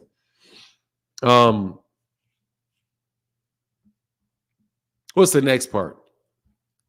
Oh, yeah. Let me get to this, man. I want to say this.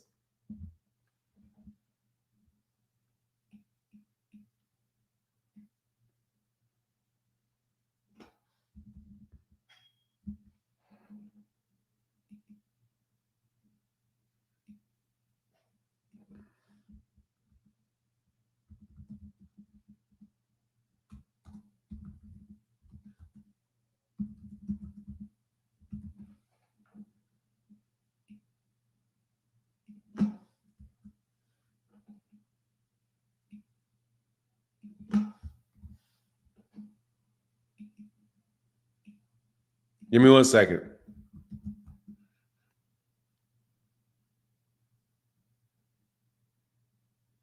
David Sustain. Hey, man, you're dominating this conversation too much, you guys, man. Go ahead and click the link, bro.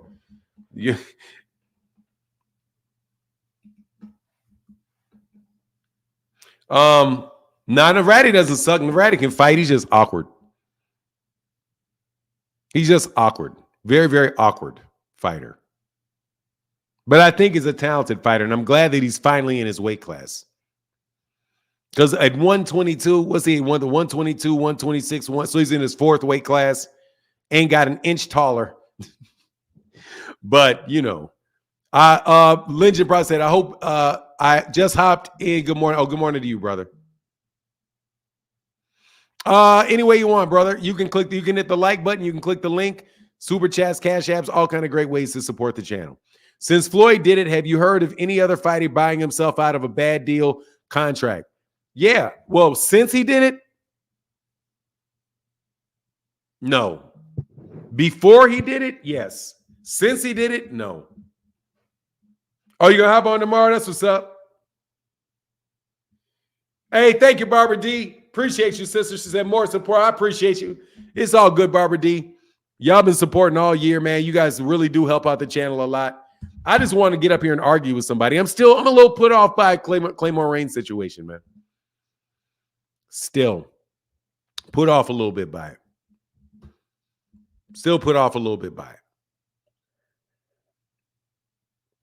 You ever felt like you were right in your heart, but not all the pieces are there? He gets smoked by the top 2 at 135. Who is that, Malcolm Allen? Who gets smoked by the top? You talking about Emmanuel Navarrete? Navarrete? I think B. James, thank you, brother. Oh, I got pissed off because somebody said something. And I got irritated about that whole Bill Haney thing, to tell you the truth. Nothing. Claymore Rain didn't do anything wrong. No, I just get upset. Look, dude, I'm just telling you the truth. That whole Bill Haney shit, it tends to tick me off, man. It tends to tick me off, bro.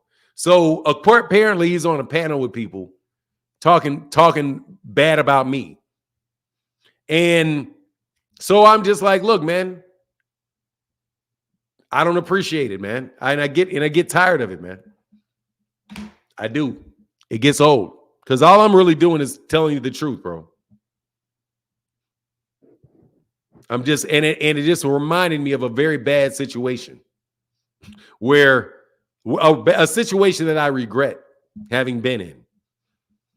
Matter of fact, a long time ago, several years ago, somebody sent me a note and said, you know what? You're really going to regret doing that. And I thought to myself, man, I'm not going to regret it. And I didn't listen to the person that told me I was going to regret it. Several years later, I regretted it. Because I thought something was something that something was not. And even right now, it still is very disappointing to me. So whenever I talk to somebody on YouTube, I've become jaded. I've become jaded because I used to think YouTube was a spot where you talk boxing. And, you know, it was like, man, it could be like really friendly sports conversations specifically about boxing. And as a side note, you can make money. But then when that element entered into it, it stopped being that. Somebody poured enough money into it to ruin it in a lot of different ways, man. And you continue to see it.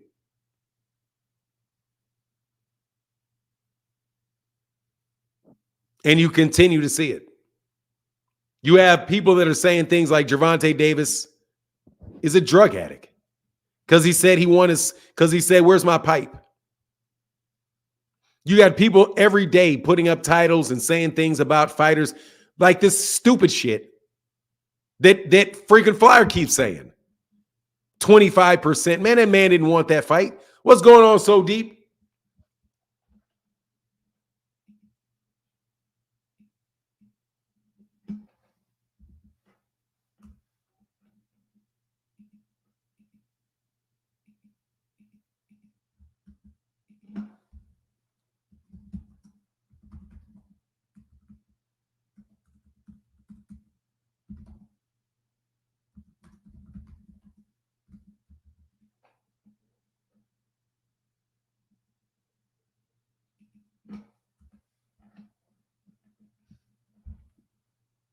So yeah, that's pretty much it. So I got pissed off about it. And I thought to myself, you know what, man? I'd rather just talk to you myself. If I'm just going to get used, I'll support people that I want to support because I know I can do it. But if you're going to come and try to get a name off me, you're going to have to, if your route is that you're going to debate me to get a name for yourself, you're going to lose. And you're going to get the name you don't want.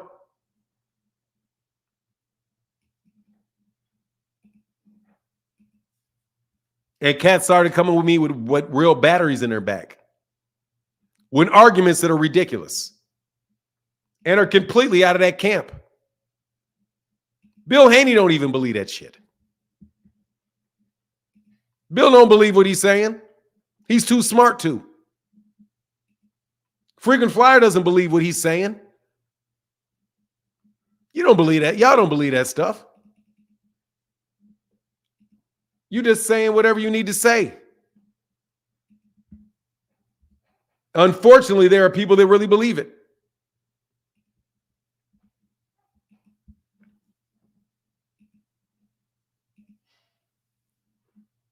They all do. They all cap a lot. They all cap a lot.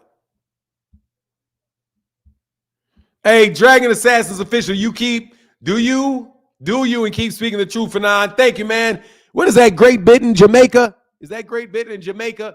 Thank you, Dragon Assassins official. It's 100% a cap show. Man, you guys ain't sitting here telling me you think that Devin Haney was really trying to fight Shakur Stevenson. Like, I mean, for real. For real. For real. Don't just give me something that somebody said and try to bend somebody's word left, right, try to break, literally bending sentences into pretzels.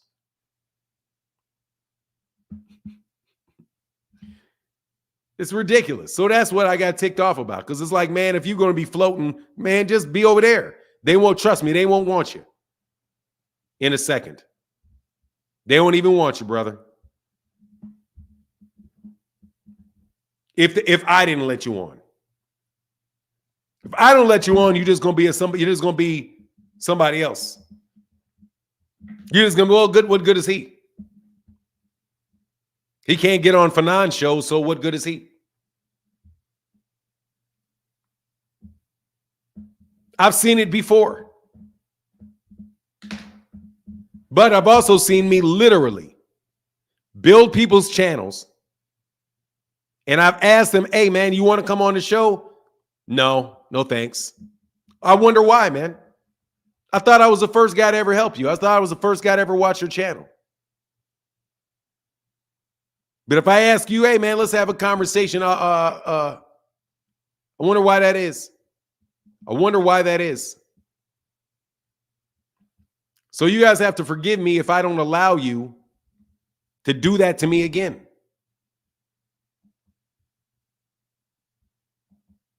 You can tell everybody in the world how much you like me and how much you appreciate me. I don't believe a fucking word of it.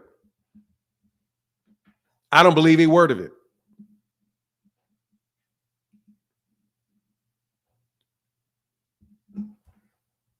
Don't believe it. So that's what happened. Hey, Jason Feewell, thank you for joining the channel, brother. But anyway, where you at, Freaking Flyer?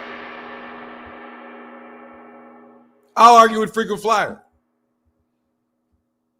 Because they know you're going to you're going to call out on some of their lies. No, that's not it. They've been told not to come talk to me. No, they've been told not to. Told not to.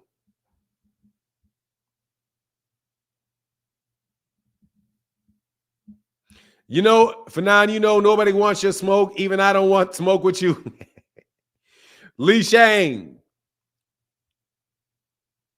Leo Shang says snakes. I mean, hey, man, you know what it is. Self-interest, man. Retro Boxing and Documentary, the great Retro Boxing and Documentary. What's up, brother? What's going on, Fanon? Well, there is one man who will always come talk to you, and that's Retro Boxing and Documentaries, Blood Boxing. Yo, boy. That's right. Hey, man, Fanon, yeah, man, I was listening to you. Yeah, you've done a lot for a lot of channels, bro. You really have. And I know what you're talking about, but I won't go no further than where Right. you're with it. But I know what I could read your mind in this whole situation. And I like to say, man, the reason why I like coming and talking to you, man, is because you're just fun to talk boxing with, bro. You've always been that way. Ever since you first came around, you was always great to talk boxing with because you have a love for the sport. And a lot of people just don't really understand you, man. But you've even helped me on some of my stuff. You came in on that series with Mr. Boxing Today, too, and Curtis Anderson. And we did the boxing. You helped me out with the Boxing 80 series and stuff like that. Man, those were some really great conversations that I had with you guys, man. I really enjoyed that kind of stuff, man. I've had me and you go back. A lot of people don't realize, but we go back about like 6 years, 7 years since we've been interacting. And Yes, sir. And that, but just interacting 7 years maybe. And Fanon's a good guy to talk to, y'all, but I think that you do intimidate some people, though, bro. I'm gonna be real with you because you're not the easiest guy, man, sometimes to talk to. I think some people do get a little intimidated because you have real strong word play and stuff like that. And you could take somebody's words and make it into something different. And you did it to me before. One time we were talking, and I'm gonna tell you something you did one time that really sticks out. One time we were talking, and you kept saying Emmanuel Lewis, right, instead of Emmanuel Stewart. But you got me back the same show, right? Because you started talking about there's David Benavidez and Jose Benavidez. So what Fanon did is he knew that I didn't know the difference between Jose and David Benavidez because they had just first came out, right? They hadn't been out very long. So he started talking to me about he had me using he was talking about David Benavidez, but he kept saying Jose Benavidez. You know what you did. And then you had me talking about Jose Benavidez instead of David Benavidez. So switching it around him, he always got to get you back and have the last word. And it wasn't my fault. He said Emmanuel Lewis, and I made a point of it. But then he said, well, I thought that Jose Benavidez was a welterweight, not in 168. After he had me using Jose Benavidez for all of 15 minutes or something like that. So he does a little sneaky stuff, man. Y'all got to watch him. You know what I'm saying? And I think some people are just, when you talk to some people, man, you be on here, man, and you be going hard in the paint, and they're scared to talk to you sometimes, man. I'm going to keep it real with you, man. Some of them are like, man, I ain't calling this guy, man. I don't want to mess up on something, and it ends up being something else, Pull your panties up, dog. Pull your panties up and keep your name out. Keep my name out your mouth then. Yeah. Pull your panties up. Keep my name out your mouth. Dog, I only get that way. The only time I get that way was somebody bucks up to me. If you buck up to you that day with that, man. I mean, I was kind of fucking with you though. Dog. Come on, man. You know damn well I'm in Emmanuel Stewart and not Emmanuel Lewis. And you got to chuckle off me, bro. So I was like, all right, let me see. Let me walk this Negro into something. Yes, I will do that. Guilty as charged, bro. Guilty as charged. But that ain't what I'm talking about. Do you remember what you did? No, do you remember doing that with the Benavidez brothers? Yes. Okay. I was like, okay. I bet I started saying Jose. I said Jose Benavidez. I think I actually asked you a question about Jose Benavidez and then waited for you to go a little bit longer. And I was like, hey, man, it worked out perfectly for you at that day, right? It worked out perfectly for you that day. That is true, though. I mean, it is what it is. I didn't say I wasn't petty. I'll admit I'm petty in a minute. But I just wanted to explain, dog, that for real, on real boxing topics, though, I don't really play, man. I don't really play like that because I don't believe in tearing fighters down, man. I don't believe it. I think all this Devin Haney shit is bullshit. I think it's all bullshit. You know, all bullshit. Man, is this? You can't. Let me ask you something while I'm here. Yes, sir. Is it true that Terence Crawford might get a fight with Canelo Alvarez? Because I'm hearing it's true that he might. Okay. It's true that he might. However, I wouldn't believe it. I don't believe it. Because it's coming, number one, it's coming from ESPN. Number two, Terence Crawford has never even acted like he wanted to fight Canelo. And Canelo will deny, Canelo will come out in a heartbeat and tell somebody, don't believe it unless you hear it from us. And so you're not even talking about the next fight. You're talking about the fight after that. So, I mean, the Jamal Charlo fight, that we know has been offered to him before. So that makes sense to me. The Canelo Alvarez fight seems like a little bit of sensationalism. And even in the where it was said, because it was said by a writer from ESPN. That's why I say it may be true. I think that there may be conversations about it because that's clearly what Canelo wants. And they may have offered it. They may say, well, Canelo, if you really want the fight, we can get it done. But that doesn't mean that ultimately that's going to come down to whether or not Canelo wants it or not. Okay, not whether or not the PBC wants it or whatever. Because if Canelo's like, they'll give Canelo whoever Canelo wants. That's my belief. Well, and then of course there's several people in the media that are associated with the PBC said not to believe it. They didn't say it wasn't true. They said don't believe it because they didn't only believe it when you actually hear it from Canelo himself. And then you had another one, a guy that I respect a lot, who's Paul Magno. Do you read Paul Magno? No. Paul Magno is one of the best, bro. Seriously. Like Paul Magno writes for Fight Hype. And you can catch him on Twitter if you're ever on Twitter. But Paul Magno is one of the most honest and hard-hitting boxing journalists that there are. Like he's straight to the cuff. He's straight to the cuff, no playing with Paul Magno. And Paul Magno put out something that was kind of cryptic and said, man, don't believe everything that's written. Don't believe everything you read. So and he's associated with Fight Hype, and Fight Hype is loosely connected with the PBC, so I'll just take it with a grain of salt. And think that it's a slow news cycle. That's what I think. Okay, well, my opinion on that whole thing is that I would like to see Canelo Alvarez fight David Benavidez and David Morrell and guys like that, even a Munguia maybe. And I would like to see Terence Crawford fight a Boots Ennis or a Stanionis. But when it all comes down to it, those guys are really in a different generation to those guys, and they might just decide to close out their careers fighting each other maybe in a couple of fights down the line. I'm not going to be that mad at them for now because Floyd Mayweather did the same thing. Floyd Mayweather didn't fight none of those young fighters. He chose to fight Andre Berto on the way out, who had taken a few losses. So in my opinion, it's okay for these guys if they're going to fight each other in the end. I'm not going to be all that happy about it, but I'll accept it for what it is because that's the same thing that Floyd Mayweather did. And a lot of the people who are complaining about Canelo Alvarez not fighting David Benavidez and Terence Crawford not fighting Jerome Boots Ennis are the same people that had no problem with Floyd Mayweather avoiding Kell Brook and Keith Thurman. I was around the whole time, so I've seen some of the same people, and I'm not going to mention any names, but I've seen some of the same people kind of change their philosophy because when Floyd Mayweather was coming to the end of his career, I used to always say, why didn't he fight Kell Brook or Keith Thurman? And they'll say, he's too old, blood. Why do you always, what have they done to get a fight with Floyd Mayweather and things like that? And the same guys are now saying that Terence Crawford or Canelo Alvarez should be held to fight David Benavidez or Jerome Boots Ennis. So even though I would love to see those fights, it is what it is, man.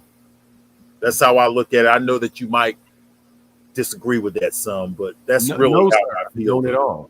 I don't at all. My take on it is that if they make that fight, I'm cool with it.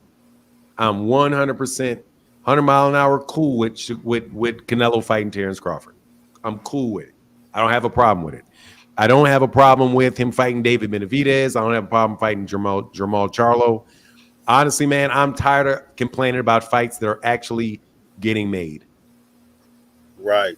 And then the Go ahead, Fanon. Yeah. I'm tired. Well, Shamir Odin was trying to correct you. He said Floyd fought Canelo blood. Well, that's a different thing right there. I'm talking about when Floyd Mayweather was defending as the welterweight champion, because they fought Canelo. That was kind of like a special fight. He fought him at a catch weight. I'm talking about the young welterweights that were in his division at the time, which was Kell Brook and Keith Thurman. Sean Porter was there. Floyd Mayweather had no interest in fighting any of those guys, and there was a demand for it because I was on YouTube at the time. There was a demand for those fights. The Canelo Alvarez, that's a different ball game. Floyd Mayweather also had a belt at 154 pounds, which he didn't really do much with the 154 pounds because he wasn't fighting guys like Eris Landalore and the guys who were in the division, at Austin Trout and people like that. He wasn't that type of champion. He kind of picked his opponents and picked the opponents that he thought made more sense. When it all comes down to it, he did a smart thing.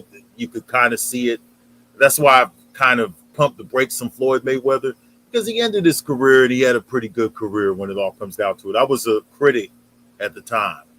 But yeah, he did fight Canelo Alvarez. So I'll give him credit for that, right? But he didn't fight some of the young welterweights that were, I think one of these guys might have been a mandatory for him. It was either Keith Thurman or Kell Brook. I can't remember. Fanon probably remembers better than me. Nah, I don't. I don't remember, because at that point in time, there weren't so many obnoxious ass people around that made me memorize all the damn rules. And right, one of those guys was a mandatory for Floyd Mayweather. But hey, man, that's just my opinion on the whole thing. If he does sign to fight Jerron Boots Ennis, I would be a little bit afraid for Terence Crawford, because Terence Crawford is 10 years older than Jerron Boots Ennis. Jerron Boots Ennis is naturally bigger. He has all the skills to beat Terence Crawford. That's the guy that would probably be a big threat to Terence Crawford in the welterweight division, even though some people would say, oh, he's only fought Sergey Lipinets and a few of these other guys. You could see it. If you're an experienced fight fan, you could see it through the eye test that this guy could be the one to go in there and do that Terry Norris thing, that what he did to Sugar Ray Leonard. Terence Crawford could take the approach of Marvin Hagler. Marvin Hagler didn't really have to fight John the Beast Mugabe, the guy who had 26 victories with 25 knockouts or something like that, but he took the fight. So that's what separated a guy like Marvin Hagler. If Terence Crawford was to fight Jerron Boots Ennis, I would look at it in the same way, because Mugabe didn't really fight any big names when he was coming up to fight Marvin Hagler. But everybody knew that this guy could be a problem, and he had his moments against Marvin Hagler. So to be great, fighting Jerron Boots Ennis would make a statement to fight the boogeyman in the division. So I'd be a little bit afraid. I'm not even going to lie. I'm not even sure who I would. I mean, I would say that Bud could probably win it, but you're talking about a guy who's naturally bigger and has all the skills that Bud has. He's younger too. Probably he might even have quicker reflexes and timing. We wouldn't know unless they matched up against each other. And there's that intangible aspect, man, that Jerron Ennis knows Terence Crawford. Knows him. There's no way that kid don't know him. Oh yeah, because when young fighters, yeah, I'm listening. Go ahead, brother. Oh yeah, you're gonna say it better. Go ahead, man. I want you to go. Yeah, when young fighters study old fighters, even though he doesn't have any experience with Terence Crawford as a sparring partner, all the young fighters of the early 80s, you could tell, studied Muhammad Ali. He ended up fighting Larry Holmes, who was a sparring partner. But all those other guys, they knew Muhammad Ali too, because he had sparred Tim Witherspoon and guys like that too.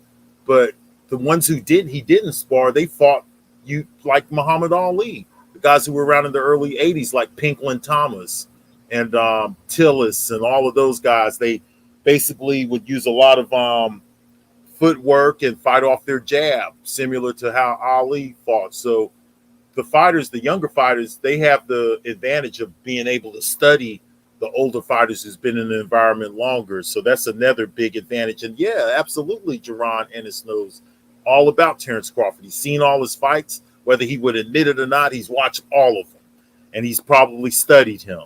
So when he goes in there, he's going to have also that young fire burning that these young fighters have, because Pinklin Thomas and all of them had it at one time. I remember when those guys were undefeated fighters. I'm literally old enough to remember when Pinklin Thomas was an undefeated fighter, and all of these guys were undefeated and things like that. And we really didn't know what was going to come of them, but we knew who they were patterning their style off of.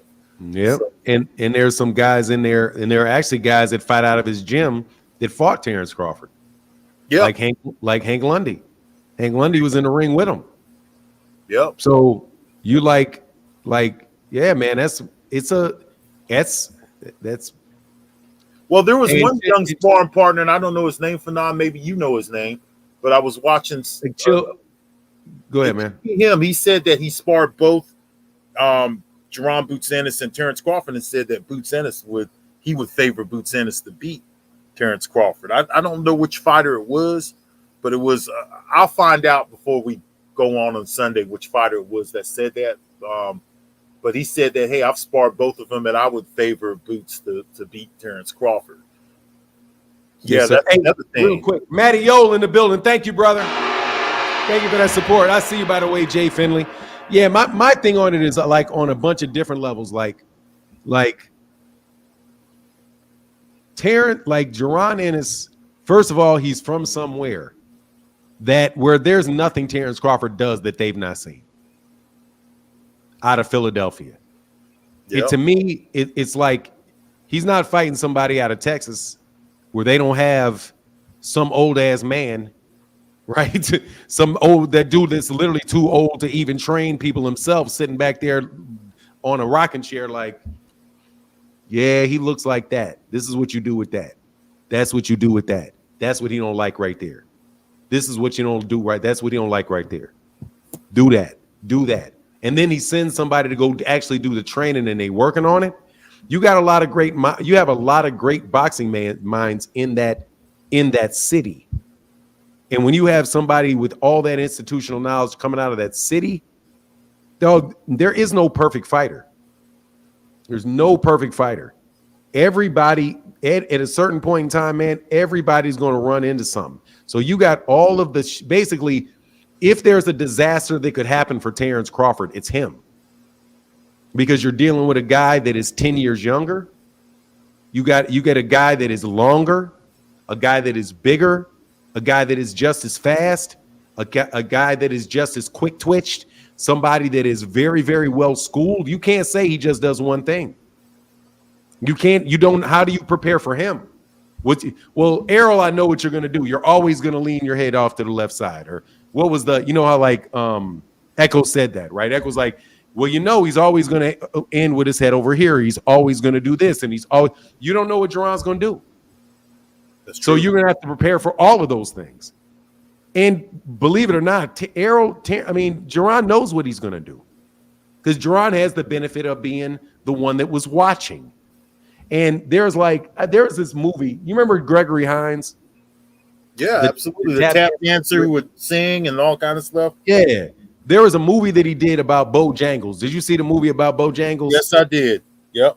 Now here's the thing. Do you remember when Bojangles, like the scene where Bojangles, who was played by Gregory Hines? Yes. He was an older dude, and they had a challenge at a bar. And they were like, come on, get up here, Bojangles. Get up here, Bojangles. So Bojangles jumps up there and he starts tap dancing. And He figured he did his best act. And he was like, the kid did one thing, then he did something else. Then the other kid did something, then he did something else. And then the kid did something. And then he was like, all right, I'm just going to shut this kid off. And he just did his best, right?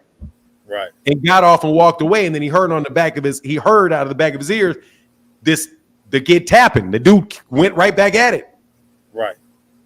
And the guy was in, and then Bojangles was like waved him off or whatever. But that was the point in time when he realized, like, oh man, these kids is on something else. Exactly. These kids are on something else. Yep. So you screw around and realize, dog, that you're a 1990s rapper. You know what I mean? Like, absolutely. You jump out there with a kid that stays, like everything that they say about Terence, that's what Jerron does. Stays in the gym. First of all, born in the gym. His father was a fighter, was a professional fighter, just like Terence Crawford's father was a fighter. brought up in Philly gyms, just like Terence Crawford was brought up in gyms by Midge Minor, right? One of the people that are like, because I'm from the Midwest, one of the people, amateur boxers, trainers that like not a lot of people know about because he was an amateur trainer is Midge Minor, who's like a Hall of Fame level amateur trainer, was the first person to work with Terence Crawford. So it's not like he comes from nothing. He comes from a rich tradition of boxing. So does that kid.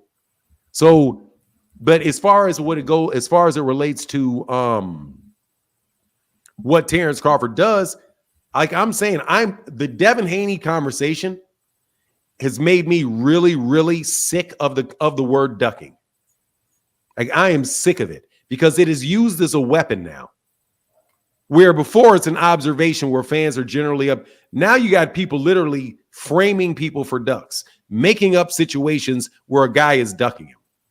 And it's just too much, man. And we already have fighters being inactive. So I would rather see Canelo Alvarez fight Terence Crawford fight Canelo than I would then not have Terence Crawford fight for the whole year.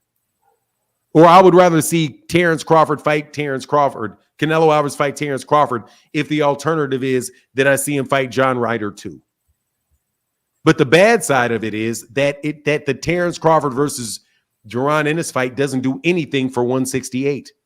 Because Jaron Ennis is not going to fight David Benavidez. And he's not going to fight David Morrell. And I would never ask Terence Crawford to fight them. I wouldn't even ask it of him because I think it's a very unrealistic ask for him to get in the ring with that guy. With either one of those guys, they're way too big for him. And no joke, pressure makes pipes bust, bro. Yep. I blame Canelo for this duck generation. What's your thoughts on that, brother? And hey, hold on, real second. Let me let Jay Fieldy up real quick. What's up, Jay? What's up, Fanon? I just wanted to say a couple things. Yes, sir. The dude who sparred Bud and Crawford, he a Hispanic dude that Blood was talking about, but he said that Crawford will win the fight. So there's two guys. Oh, well, No, it was a black guy. There was a young black guy that I saw. Oh, okay. So it was two. Yeah, the one that you're talking about is a guy that's at 147 and wants to fight Jaron. Right. And he basically acted like Jaron was no big deal. That's a kid that actually is trying to fight Jaron in this. It's an undefeated 147 pounder. Okay, yeah, that's what I thought he was talking about. And then okay. Well, I'm glad to hear that you said you wouldn't mind seeing the Canelo fight because the excuse people was making, a lot of people saying that Bud needs to fight Boots. When this whole time I've been saying Crawford because that's for legacy and it's for real money. But the excuse was Bud not getting the Canelo fight, so he needs to fight Boots. But now that it's looking like he might get the Canelo fight, some people still saying he needs to fight Boots. Like, that don't even make sense. Well, that was the excuse at first, you know what I'm saying? And a lot of people also who when Canelo Spence was talking about fighting, that's a big fight. Canelo said it's a big fight. Why wouldn't I take it? Everybody was all for it, but it's like a lot of people against it since it's Crawford. And that's like bias to me. You know what I'm saying? Because it's not the fighter that they want, but Crawford fighting Canelo is the biggest fight in boxing to me. I don't see nothing being bigger than that. Benavidez versus Crawford is not bigger. Versus Canelo is not bigger than Crawford versus Canelo, in my opinion. And I don't think anybody else's. Well, let me tell you what first. Canelo said he didn't want that fight. Canelo was like, why would I do it? That's what Canelo said. But that's after Bud and Spence fought. Before on the Breakfast Club, Canelo said he not going down. But if Crawford come to 168, why not? They was like, fight him. He said, I'll fight him. But that's not what he changed. You got to listen to the context of what he said. What he said was, like, he was saying, like, why not? He says that about every fighter. Eventually, if you ask him the question enough times, he'll say, oh, well, I guess why not? But he's not. Let me finish my sentence, brother. He said, but what he did say was, what's in it for me? If I beat him, he's a small guy that moved up. What's in it for me? That's a lose-lose situation for me. I think most people are saying that Luke, I mean, dude, one guy's at 147, the other guy's at 168, and people have been trying to get Canelo Alvarez to fight at least 3 guys in that division for years. David Benavidez has been something going on for years, and David Benavidez is mandatory. So, like, I don't have a problem with Canelo fighting Terence Crawford. I don't. I think it'd be a good fight. But I can see why somebody be like, man, I don't want to see that. I want to see David Benavidez. Because David Benavidez is a guy that got a better chance of beating Canelo than Terence does. They both got a chance, but David Benavidez has been a champion in that division 2 times. He's undisputed. I mean, he's undefeated. That dude he's a monster, bro. That's a real dude. That's a real fight that people really been wanting to see for a while. Right. But I don't have a problem with it. And I think the same reason people want to see Gervonta is because Terence got 3 belts in that division. And yeah, and I understand what you're saying too. But at the same time, when Canelo, now he only talking about credit when it comes to Bud, because in Canelo's own words, before he fought Charlo, he said that Bud beat everybody from 147 to 154, and that's when Charlo was undisputed. So that includes Charlo. But he didn't have a problem fighting Charlo. He wasn't worried about credit. He wasn't worried about popularity or none of that. But he fought. Why would you fight Charlo knowing that you saying Crawford can beat him, but when it comes to Crawford, you don't want to fight him? You got credit for Charlo. That's what all Canelo fans, they're giving him so much credit. Oh, he did this to, they race fans, but they give him credit for it. But only when it comes to Bud that Canelo was concerned about getting credit. But he said that Crawford can beat Charlo. So you fought the person that can beat the person. You know what I'm saying? That don't make sense. So if Canelo said he ain't gonna fight him, he ain't going to 160, but at 168, he'll fight him. But as soon as Bud said he'll come up there, that's when his energy changed, bro. It's like Canelo don't want to fight, it seemed. But I hope that they do fight, because I feel like Crawford gonna beat him. You know what I'm saying? So it's just Canelo got different energy for different fighters. He don't want to fight Benavidez. And he been his mandatory for like 2 years. And we've been calling for, fight Benavidez. And he never did it. And his fans were saying, why Benavidez haven't did nothing. The same excuses that Canelo gave. And they don't really, now they want to push it since Crawford seemed to be getting a fight. Now it's all about Benavidez. You know what I'm saying? So it's just like, I don't agree with that, man. People have been talking about David Benavidez. People were complaining about him fighting Jermell Charlo. Well, first, the Jermell Charlo thing. We didn't know that he was fighting Jermell Charlo until that fight was announced. Right. I don't even think that was supposed to be him. That's supposed to be Jermall. But they went on ahead and they gave him that fight. But Canelo Alvarez never acted like he wanted to fight Jermell Charlo or really wanted to fight Jermall Charlo, or really wanted to fight Gennady Golovkin, or wanted to fight Callum Smith.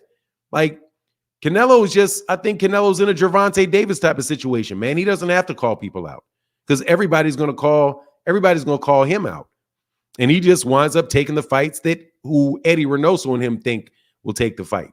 The bad thing about the Canelo fight, the Canelo Crawford fight, is that if he fights Crawford and beats him, he's going to get a lot of slack for that. He don't get slack for Charlo. So he gets slack. He did get a lot of slack for Charlo. He fought a guy that was 100. Crawford got a lot. I mean, Charlo got a lot of slack for not fighting back.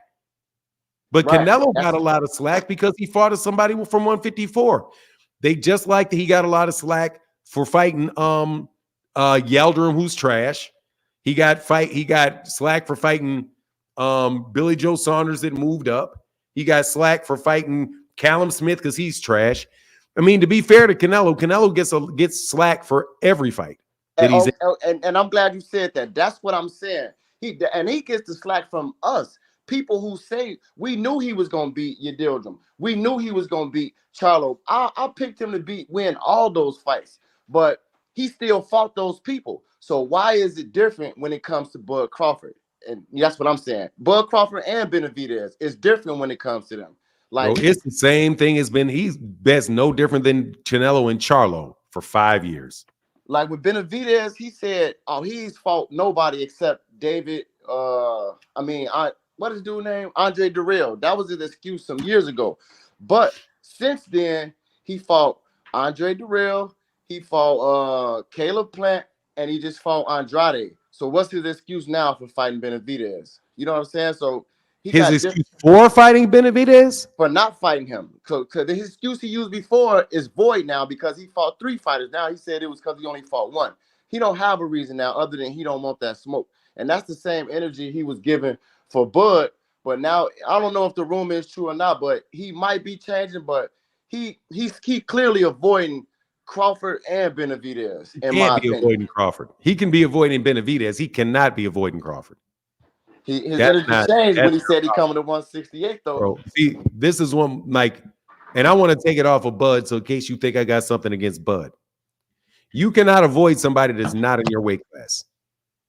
You can't do it. If somebody's not in your weight class, they've never fought in your weight class, they don't hold a belt in your weight class, and they are 3 divisions down, no, you can't be avoiding the dude because he's not there.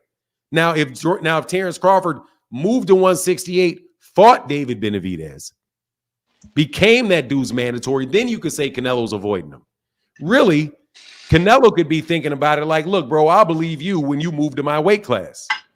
But Crawford, of course, he can't beat. He's not a 168 pounder. But as far as Canelo, the reason he chose Canelo because they're similar in Because he height. wants money, but Bud look, got more reach than Canelo. Canelo bro, really he's choosing Canelo Alvarez for the money. That's it. I think it's more than that. It's the size. It's the money. It's the money. It's the money. I think it's a combination of both things, though, because both. because one thing about Bud is he cannot beat. I don't think he could beat Morel and Benavidez, right? Because he doesn't have the weight and the big shoulders that Canelo Alvarez has. But exactly. I think with the styles and the fact that Canelo has been outboxed before by Floyd Mayweather, who was significantly smaller than him, and that, you know, I know Bivol outboxed. It's a different kind of guy than Terence Crawford, but he's shown that he could be outboxed. And Trout gave Canelo a pretty good fight too. Some people had Trout winning that fight. And Lara yeah, too. but that's a different question. Lara I'm not saying he doesn't think he can win. I'm saying the reason he wants to fight him is the money. The money. It's always the main factor. I think it's both the money. He ain't going up there trying to beat. He's not looking at what's that man's name at 160. He's not looking at Jamal Charlo at 160. He's not looking for Janabek at 160. He's not looking for them. Those not big. It is. I think it's the same situation with Roy Jones when he moved up to fight Ruiz. He said, listen, the reason I'm moving up to fight Ruiz is because he's a guy that I could actually beat. I don't want no parts of Lennox Lewis. He basically said, I'm not fighting Lennox Lewis, but I'll fight Ruiz. So if you had maybe Benavidez as the champ and he was the established champ there and he was a bigger guy, maybe Crawford might not want to get that smoke because the guy's too big. And Crawford actually said that too. He know Benavidez is too big for him, but he feel like he can outbox Canelo Alvarez and the size difference. You know, Bud is definitely faster than him. He can box better IQ, and he got the reach on Canelo. He got at least 4 inches, maybe more than Canelo. You know what I'm saying? So it's the money and it's the fact that he can beat him. He wants. All right, so that makes it worse. Yeah, I bet that makes it worse because if you think it's the money, but he wouldn't take the money if he didn't feel like he could. I don't want to use the word cherry pick, but it almost sounds like that's what you guys are describing. That he's got the other 2 guys that are there, but he don't want to fight them because he doesn't think he can beat them. He wants to fight that guy because that guy, I know I can beat him and I get the money. But he won't fight Jaron Ennis. That sounds like a cherry pick. When Charlo and Canelo was fighting, see this one. You know what? It's not about the money. It's about the the money. He want the legacy of being undisputed in 3 weight classes because before Charlo and Canelo fought, Bud said Joe Rogan asked him, so you will go to 168? He was like, yeah. He was like, who you want? He said and fight Canelo. He's like, yeah, I want the winner. Whoever wins, I want to fight. So it could have been Charlo or Canelo. So you know it's about the money too, but it's about legacy for him too. You know what I'm saying? But He's not gonna go outside of his range, like overdoing it. You know what I'm saying? Thinking he could just go up and fight a Benavidez or a Morel when they way That bigger shit than Canelo. money, man. I'm Well, money has a lot to do with it, but if the money wasn't there, he wouldn't be doing it. that's true. But you have to also think along The with legacy would be there, brother. The legacy would be there. Yeah, exactly. Canelo And there would be money there. Fighters. But the reason he wants Canelo Alvarez is the same reason all these dudes want Gervonta. They want the money. That's the biggest cash cow. That's the biggest fight. If Canelo Alvarez was not somebody that he believed that he could make $10 million, $15 million off, dog, he would be fighting. He would not be one to fight him. If he believed that he could get $15, $20 million off Duran, it wouldn't have anything to none of that. Well, he's too young for me. Stuff would play out. He would fight that dude and he would get that money. Hey, I know you could agree with if he fight and beat Canelo with everything involved, that's gonna put him in definitely in a top 5 of all time. Hell no. Just by who Canelo is, he's arguing him and Crawford is pound for pound. No, not it would. It would, man, because he's already a 2-time undisputed champion. Top 5 all-time fighters if he beats Canelo. Well, not top 5 all-time. Top 5 all-time for beating Canelo. That's what was said. Top 5 all-time for beating Canelo. Definitely enhances to be discussed. Yes, absolutely. It enhances it. Without a doubt. He'll be in the conversation for that. That's a big legacy. 3 weight class undisputed. Top 5 all time. Floyd Mayweather Jr. is creeping in that top 5 all time. And many people don't put him top 5 all time. And he beat Canelo in his prime. So I don't think Canelo was in his prime at that time. Absolutely was in his prime. The man was young. The man had 40 fights. He had 8 title defenses. He was much faster. His body movement was much better. Canelo Alvarez was absolutely, positively every bit as good, physically better. When Floyd Mayweather Jr. fought him, he was much younger, and Floyd Mayweather is older than Terence Crawford is now. He had not lost multiple times. I mean, you guys keep saying Canelo was green, man. Whatever, bro. He wasn't green. He wasn't green, but how many green fighters have 8 title defenses and 40 fights? No, but the brother didn't say, what's your name again, brother? Not him. I'm talking about Duran Prentice. Jay Finley. You just called Duran Prentice said Canelo was green. No, not you. I'm not saying that you said it. I read it out of the comment section, which I probably shouldn't do. Man, top 10 all time. So you're going to put him over. Which one of these people are you going to put Floyd, or you're going to put him, or are you going to put him over? You're going to put him over Sam Langford. You can put him over Sam Langford, Archie. What's his name? Sam Langford, Henry Armstrong, Sugar Ray Leonard, Muhammad Ali, or Floyd Mayweather. Which ones are you? Who are you putting Terence Crawford over out of that 5? I don't think Floyd Mayweather should be in the conversation with Sam Langford because that's such a different era. Like I think for the the problem is, you said all time. So, if you say all time, it's all time. You got to go all time. You can't say all time. I'm not putting Floyd Mayweather. Yeah, you got to say all the time. You got to say all of all time. He's in the conversation. Is what I'm saying. I'm only meaning of this century. If you mean the best top 5 fighters of this century, yes. Okay, well, Fanon, I would say during the internet hour of this century, like 2020, I would put him at number 1. If he beats Canelo Alvarez, I'm putting him ahead of Floyd Mayweather. 3-time undisputed, beat a Mexican legend. I don't even think that's comparable. I think Terence Crawford would be the greatest fighter since the internet era of this century right here. And directly going to 168, skipping those weight classes and doing that is definitely put him in the conversation. That's what I'm saying. If Terence Crawford beat Canelo Alvarez, the absolute most I can give him is 2. That's good enough. That's good enough. But not of all time.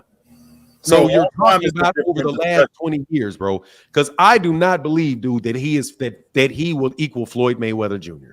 I think that is tremendously unfair. So do you Because think? number one, Canelo Alvarez got beat by Floyd. Number two, Floyd Mayweather Jr. beat Manny Pacquiao. He beat Juan Manuel Marquez. He beat Jose Luis Castillo.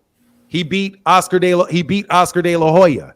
He's beaten people younger than him, beaten people older than him, beaten people. I mean, that's just so tough for me to say because of Canelo, who's definitely at the trail end of his career. Definitely at the trail for end of his now, what career. if he beat Canelo and Boots?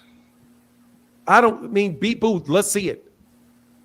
Right. I So can name a think scenario if I could say if he beat Boots and he beat David. Let me tell you this way: he beats Canelo Alvarez and David Benavidez. Then we can start talking. Well, because you I'm going to talk say about that you have him at number 2, right, Fanon? I mean, I don't know. I don't know if I put him above Andre Ward. Oh, Andre Ward and Manny Pacquiao ain't no joke either. Manny Pacquiao ain't no joke. Manny Pacquiao, I think he's comparable to Floyd Mayweather even right now, in my opinion. Yeah, I think Bud at 147 beat Floyd at 147. Me too. He beat Money May. As an older guy, when Floyd Mayweather was Bud's age, he was a knocking out anybody, man. He was a different fighter. Floyd Mayweather at his best Floyd was Mayweather Jr. is not because Floyd Mayweather Jr. is fighting. He's fighting guys at 154 when he started his career at 126. There's a size difference between those two guys. No, that's what I'm saying. Pretty Boy, I don't know about. But I don't know. I can't tell you who's gonna. I'll tell you what. But there's people that I think would beat. There are people that I think would beat Bud that I won't put as high as Bud. I don't think Bud is going to beat Tommy Hearns.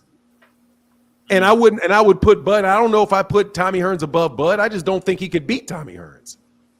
Well, Tommy Hearns as a welterweight was a 24-year-old welterweight. It's a nasty ass welterweight.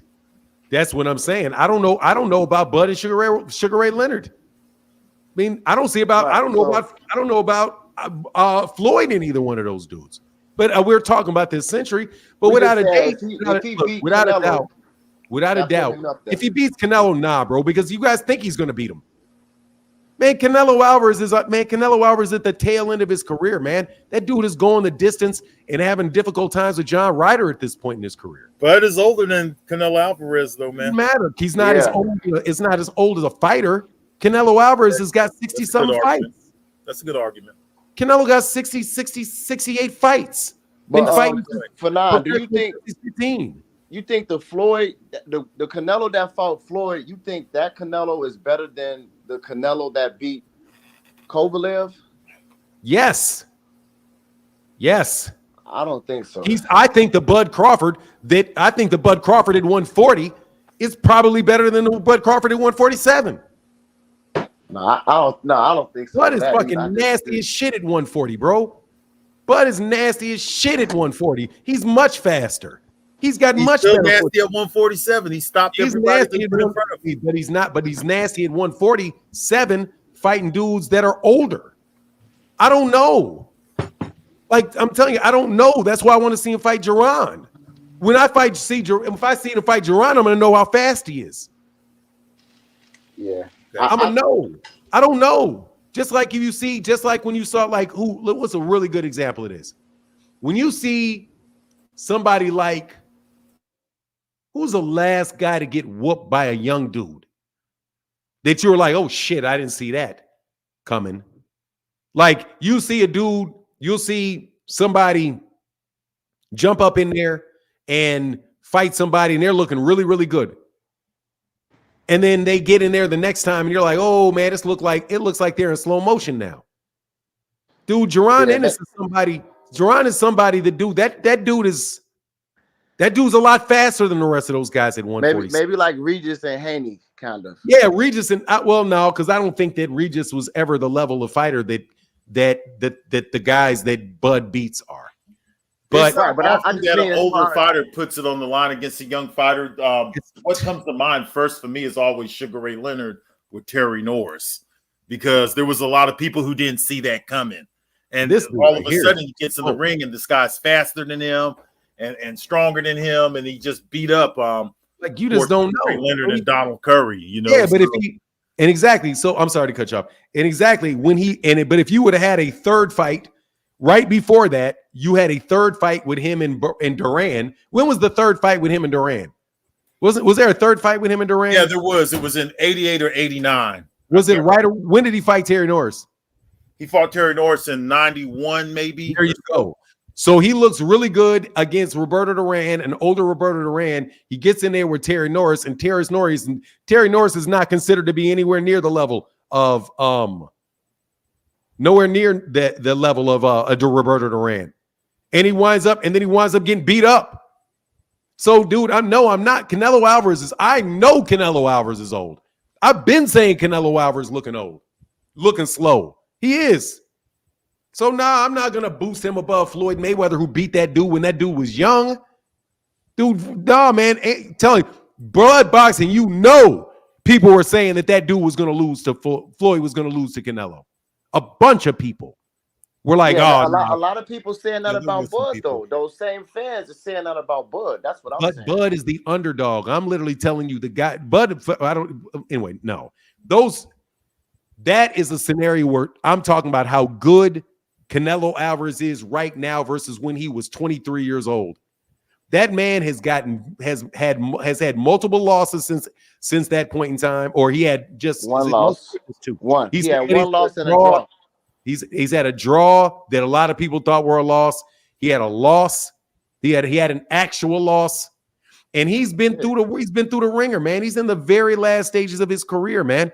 Two guys that are fighting each other, where one guy is relatively fresh, and another guy that's got 60 fights.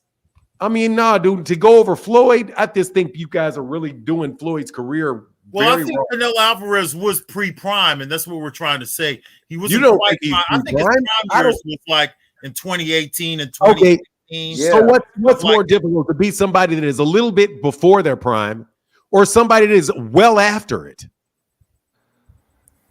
It's easy. It's tougher for the guy that's slightly behind his prime, because you're not talking about his physical prime.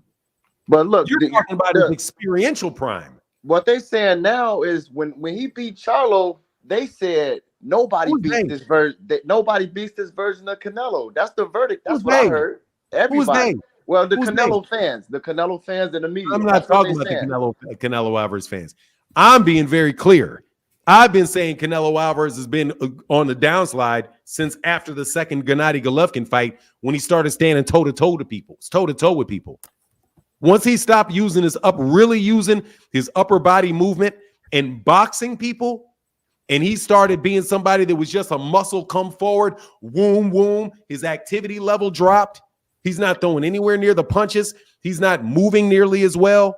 He is no longer in his physical prime because of the amount of wear and tear that he has. And that typically comes with somebody that's got 42, 43, 44 professional fights. It's very rare that you're going to see somebody in this day and age that's got 60 fights that is not worn out, because that's 60 training camps. The man has been a professional since he's 16. He's like 32 or 33 years old. He's 33, 34 years old. But he's an old fighter. Bud going to be the underdog, so you got to give him credit for it. I didn't say I wasn't going to give him credit. You're asking me to put him above Floyd. No, I just say he's in the discussion of that. I'm gonna just say. Well, he's already in the discussion. But if you're telling me that because he beats Canelo Alvarez, that means that I'm going to forget Floyd, I'm not. And I am very critical of Floyd where it's necessary to be critical of the man. But God dog, Juan Manuel Marquez, Manny Pacquiao, Canelo Alvarez, listen to these fighters. Listen to these fighters. The fighters this man has beaten. This man beat Canelo Alvarez. This man beat Oscar De La Hoya. The man beat Juan Manuel Marquez.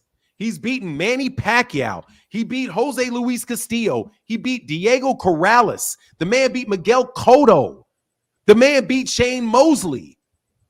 That man, dude, I mean, a lot Terrence, of those, you cannot give me a list for Terence Crawford, anything like that. fights though, like Mosley was at the end of his career. You mean like Canelo is Marquez. now? You Well, mean so like look though, Canelo is now? That's where No, Canelo is. I think that Mosley was more worn down by that time. What was Canelo? I mean, Okay, was he Mosley more was worn down 38. than Manny? he was Was he like more Mosley worn was 38. down? 38 at the time, Was bro. he more worn down than Oscar De La Hoya? And Manny Oscar De La Pacquiao, Hoya, when he fought Floyd Mayweather, was still decent.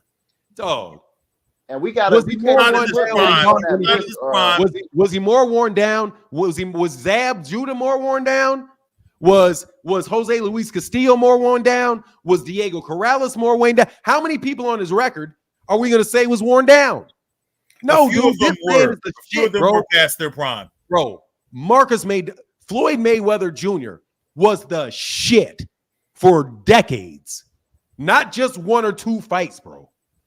Manny Right, but Pacquiao, look, Floyd Mayweather it's Jr. beat Manny Pacquiao, who many people said was the best fighter of the century. but hold on, right there for now. Manny Pacquiao, see, I can't put him in there because that same fighter, Manny Pacquiao, Freddie Roach, Pacquiao manager, Bob Arum, all said they don't want to put him in there with Crawford because they don't want him to get hurt for the whole Crawford whole career. Even Roy Jones, when he came up, they said Pacquiao better stay away from him. So Floyd beat him, and they let him fight Floyd, but they know Bud was a more dangerous threat to hurt Manny Pacquiao. That was years later. I'm That not was giving years him credit later. for That that. was years later. That was years later. That all that Bud a happened, different fighter than Floyd. sir. All that happened well after Floyd Mayweather Jr. retired. But Well after. All of when, that, Manny Pacquiao, when that stuff happened, that was around the time that Manny Pacquiao fought Jeff Horn. That was not that was way before Jeff Horn. Bro, no, it was not, bro. Pacquiao been ducking. He ducked Crawford this whole career, pretty much. Dude, come on, man. Definitely. See, that's why I'm telling you, the ducking conversation's got to stop. Manny Pacquiao was fighting guys like Miguel Cotto. He was fighting guys like Juan Manuel Marquez in 4 different fights. He fought Floyd Mayweather Jr. Dude, the only time that Terence Crawford became a serious conversation for Manny Pacquiao was after Floyd Mayweather Jr. retired. Anytime before that, bro, that dude was at 147 pounds, and Terence Crawford was at 135 pounds. Floyd Mayweather Jr. was at 135 pounds when he was at 140 when he turned pro. Around what? When was that? 2000 and 2010, something like that. He didn't become an undisputed champion until 2017, which was, I do believe, the year or around the same time that Floyd Mayweather Jr. fought Manny Pacquiao at 147. The conversations about Manny Pacquiao fighting Floyd Mayweather, the original one became when they said, okay, yeah, he'll get a Manny Pacquiao fight because Manny Pacquiao was at 135, and if he beats this guy and wins at 135, we'll put him in line to fight Manny Pacquiao. But Manny Pacquiao moved up, and Manny Pacquiao was chasing Floyd Mayweather Jr. There was no reason for Manny Pacquiao during any of that period of time to be looking to fight Terence Crawford. Terence Crawford was a prospect. But what I'm saying is his team, no matter how you look at it, they let him fight all those other fights. But their reason for him not fighting Crawford is because they didn't want him to get hurt. So I can't give. So you think that they really believe that Terence Crawford, the reason that Terence Crawford didn't get that fight, and he got the fight with Manny, but they made the fight with Floyd Mayweather Jr. was because they were confident that Manny Pacquiao would beat Floyd Mayweather Jr., but Manny Pacquiao would not beat Terence Crawford. Yeah, because they knew Floyd wasn't most likely gonna knock him out. They didn't want him to get knocked out by Bud. It's the money. No, it's the money. That was not a fight that anybody was looking for or talking about or interested in. The fight was over 6 years. The fight for over 6 years was Manny Pacquiao and Floyd Mayweather Jr. And Manny Pacquiao left 135 pounds and went to 147. He went to I think he had one fight at 140 or something like that against Ricky Hatton. And then he went to 147. And he did all of that stuff at 147. fighting all those guys at 147. Right. They were not. That was not a fight that was going to get made, bro. Yeah, you know, Floyd, like I give him credit, but he did a lot of picking and choosing. He had 5 belts and 5 divisions, but he never got undisputed. That because he wasn't fighting all the best fighters. He chose when to fight certain fighters. That's all I'm saying. So that's why that's why I will put Bud is getting close to his legacy to being over Floyd. You got to do a couple of things. I would say Canelo, but for you, it might have to be Canelo and Boots, and then you will have to just give him his credit. Nah, bro, I'm gonna tell you what it needs to be. It needs to be that Terence Crawford's just gonna be Terence Crawford, bro. He's just gonna be Terence Crawford, and time will tell. Because this happens every time somebody fights. It happens to everybody, man. It happens to Ali. There's every heavyweight from 1980 all the way up to now has been better than Muhammad Ali until they lost. Every single solitary time, bro. Terence Crawford's career can be judged when Terence Crawford's career is over. Because if I start participating in that, agree with that. Yeah, if I start participating in that and say, yeah, he's going to pass Floyd Mayweather Jr., pass him in what? I don't believe that people were really focused on getting all 4 major sanctioning bodies together during the time that Floyd Mayweather Jr. was fighting. There's a bunch of fighters that never did that. A bunch of them. I don't know if Sugar Ray Leonard ever did it. Because they didn't care. They didn't care. And by the way, what Undisputed has changed. I don't know if did Floyd ever own 3 belts? I think he did. He's been unified. I think he did have 3 belts at one time. Yeah, so he was really because he needed that belt with Baltimore, and something happened with the sanctioning bodies where Baltimore or someone didn't want to pay fees. He had 3 belts at one time. Yeah. Yeah. So let's see when he had the 3. He had the WBC, the WBA, and the WBO in 2015. If he had those belts in 2013, he would have been undisputed. Actually, I'm gonna take that back. Sugar Ray Leonard, I do believe, was undisputed when he beat Tommy Hearns. Because I don't think the IBF was in play at that time. The IBF wasn't, because that fight happened in 1981. It was a unification bout. So Sugar Ray Leonard has been undisputed before. Yeah. So I mean, but then so he was undisputed. Andre Ward was never undisputed. I don't think Manny Pacquiao was ever undisputed. Roy Jones was never undisputed. There's not been a heavyweight that's been undisputed at all since Lennox Lewis. And in Lennox Lewis, they tried to steal it from him and claim he wasn't because he only had 3. I do believe Lennox Lewis only had 3. Yeah. So really, if it wasn't for Oscar De La Hoya getting that WBO belt against Bernard Hopkins, getting that WBO belt in that robbery of Felix Sturm, then the media wouldn't have said, well, you need 4 now to be undisputed, and then said that Floyd wasn't. But Floyd got 3 of them. No, man, Floyd is the shit, bro. And I'll criticize Floyd in a second, man. But God dog, like that's a tall task just to say because you beat somebody that somebody already beat. That makes you better than the person that you already beat.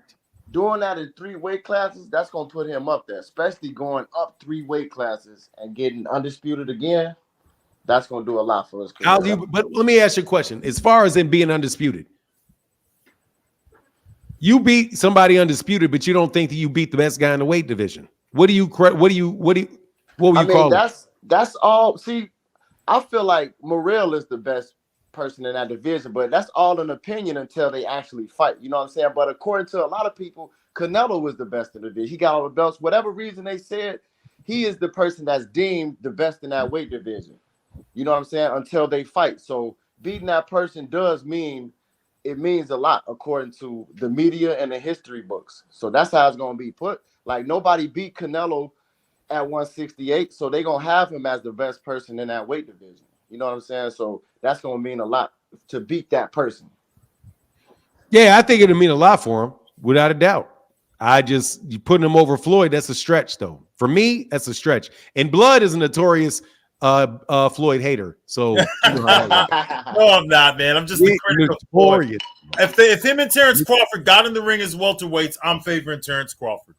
If Floyd Mayweather Jr. got in the ring with Terence Crawford at welterweight, I'm favoring. I don't know who's going to win that. Because I'm not sleeping on no damn Floyd Mayweather, brother. I ain't sleeping on him, brother. I ain't sleeping on him. Who's the better fighter between the two? Floyd. Without a doubt in my mind, the better fighter between the two of those guys is Floyd. I don't think Terence Crawford anytime in his career has been as good as Floyd is at his peak. As a matter of fact, I don't know too many people that are. I don't know. I think if he beats him at 147, it's because of the size difference. I think if Floyd if they was in the same era, I don't think Floyd would have fought him. Why? That's just how he picks certain boxers. But I don't think he would have took the Crawford tag. Why? Not at 147. Because he's a young he's not as young anymore, but he's a black undefeated fighter. Floyd didn't like to take on a lot of the black fighters, man. Hater. With knockout power too. Yep, exactly. Floyd Mayweather Jr. didn't have a choice to who he fought for the first, I don't know how many years of his career. Paul Williams. Right. He never fought Paul. He didn't fight Paul Williams. Didn't fight Paul. Don't tell me because of the Quintana fight. But he could have still fought him. He could have fought. Man, I don't want to hear that shit, bro. You guys out here on this. You guys out here on this. Terrence, you out on here. That's selling this Floyd. Demetrius Andre. No, who could have fought Demetrius Andre? Okay, Terence Crawford don't fight Boots. Then Terence don't fight Boots. There you go. So Terence don't want to fight no undisputed. There was more fighters in the environment. Nah, you done fell into it now, bro. See, look, there was more fighters you done fell into it now. You done fell into it now. No, I don't. Since Floyd Mayweather Jr. would not fight those young undisputed fighters, then Terence Crawford can't pass him because Terence doing the same damn thing right now. Look, in the environment at that time. Again, let's move it forward. He's not only not fighting Jaron Ennis, he ain't fighting David Benavidez. He ain't fighting. Okay, but David Benavidez is a different weight, though, Fanon. No, man, no. You can't have it both ways at 154.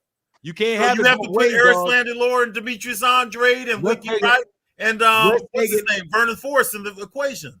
Let's take it back. Fight those guys. Let's take it back. Let's take it back to Jaron. First of all, Terence Crawford has never fought anywhere near. He's got Errol Spence, Sean Porter. That's it. I mean, as of right now, I'm talking about this second. He's fought one guy that got any chance at a Hall of Fame. One guy. All those dudes. I'm not done. One guy. All them other dudes. He got one guy. One. But I don't care if they was old, if they was young. He got one. There was Hall of Fame fighters that Floyd Mayweather didn't fight. That was in his division, like Timothy Bradley. You are trying to jump off. He didn't fight Timothy Bradley, and he's Hall of Fame. That's not my point. That's not my point.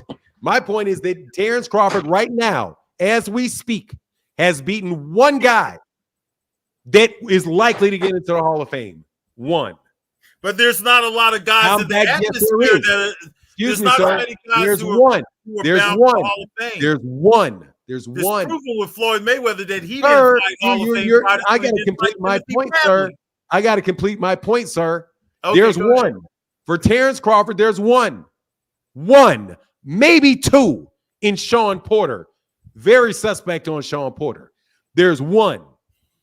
So let's talk about all the guys. Excuse me, sir. I'm not done, man. You're trying to argue before I get my point.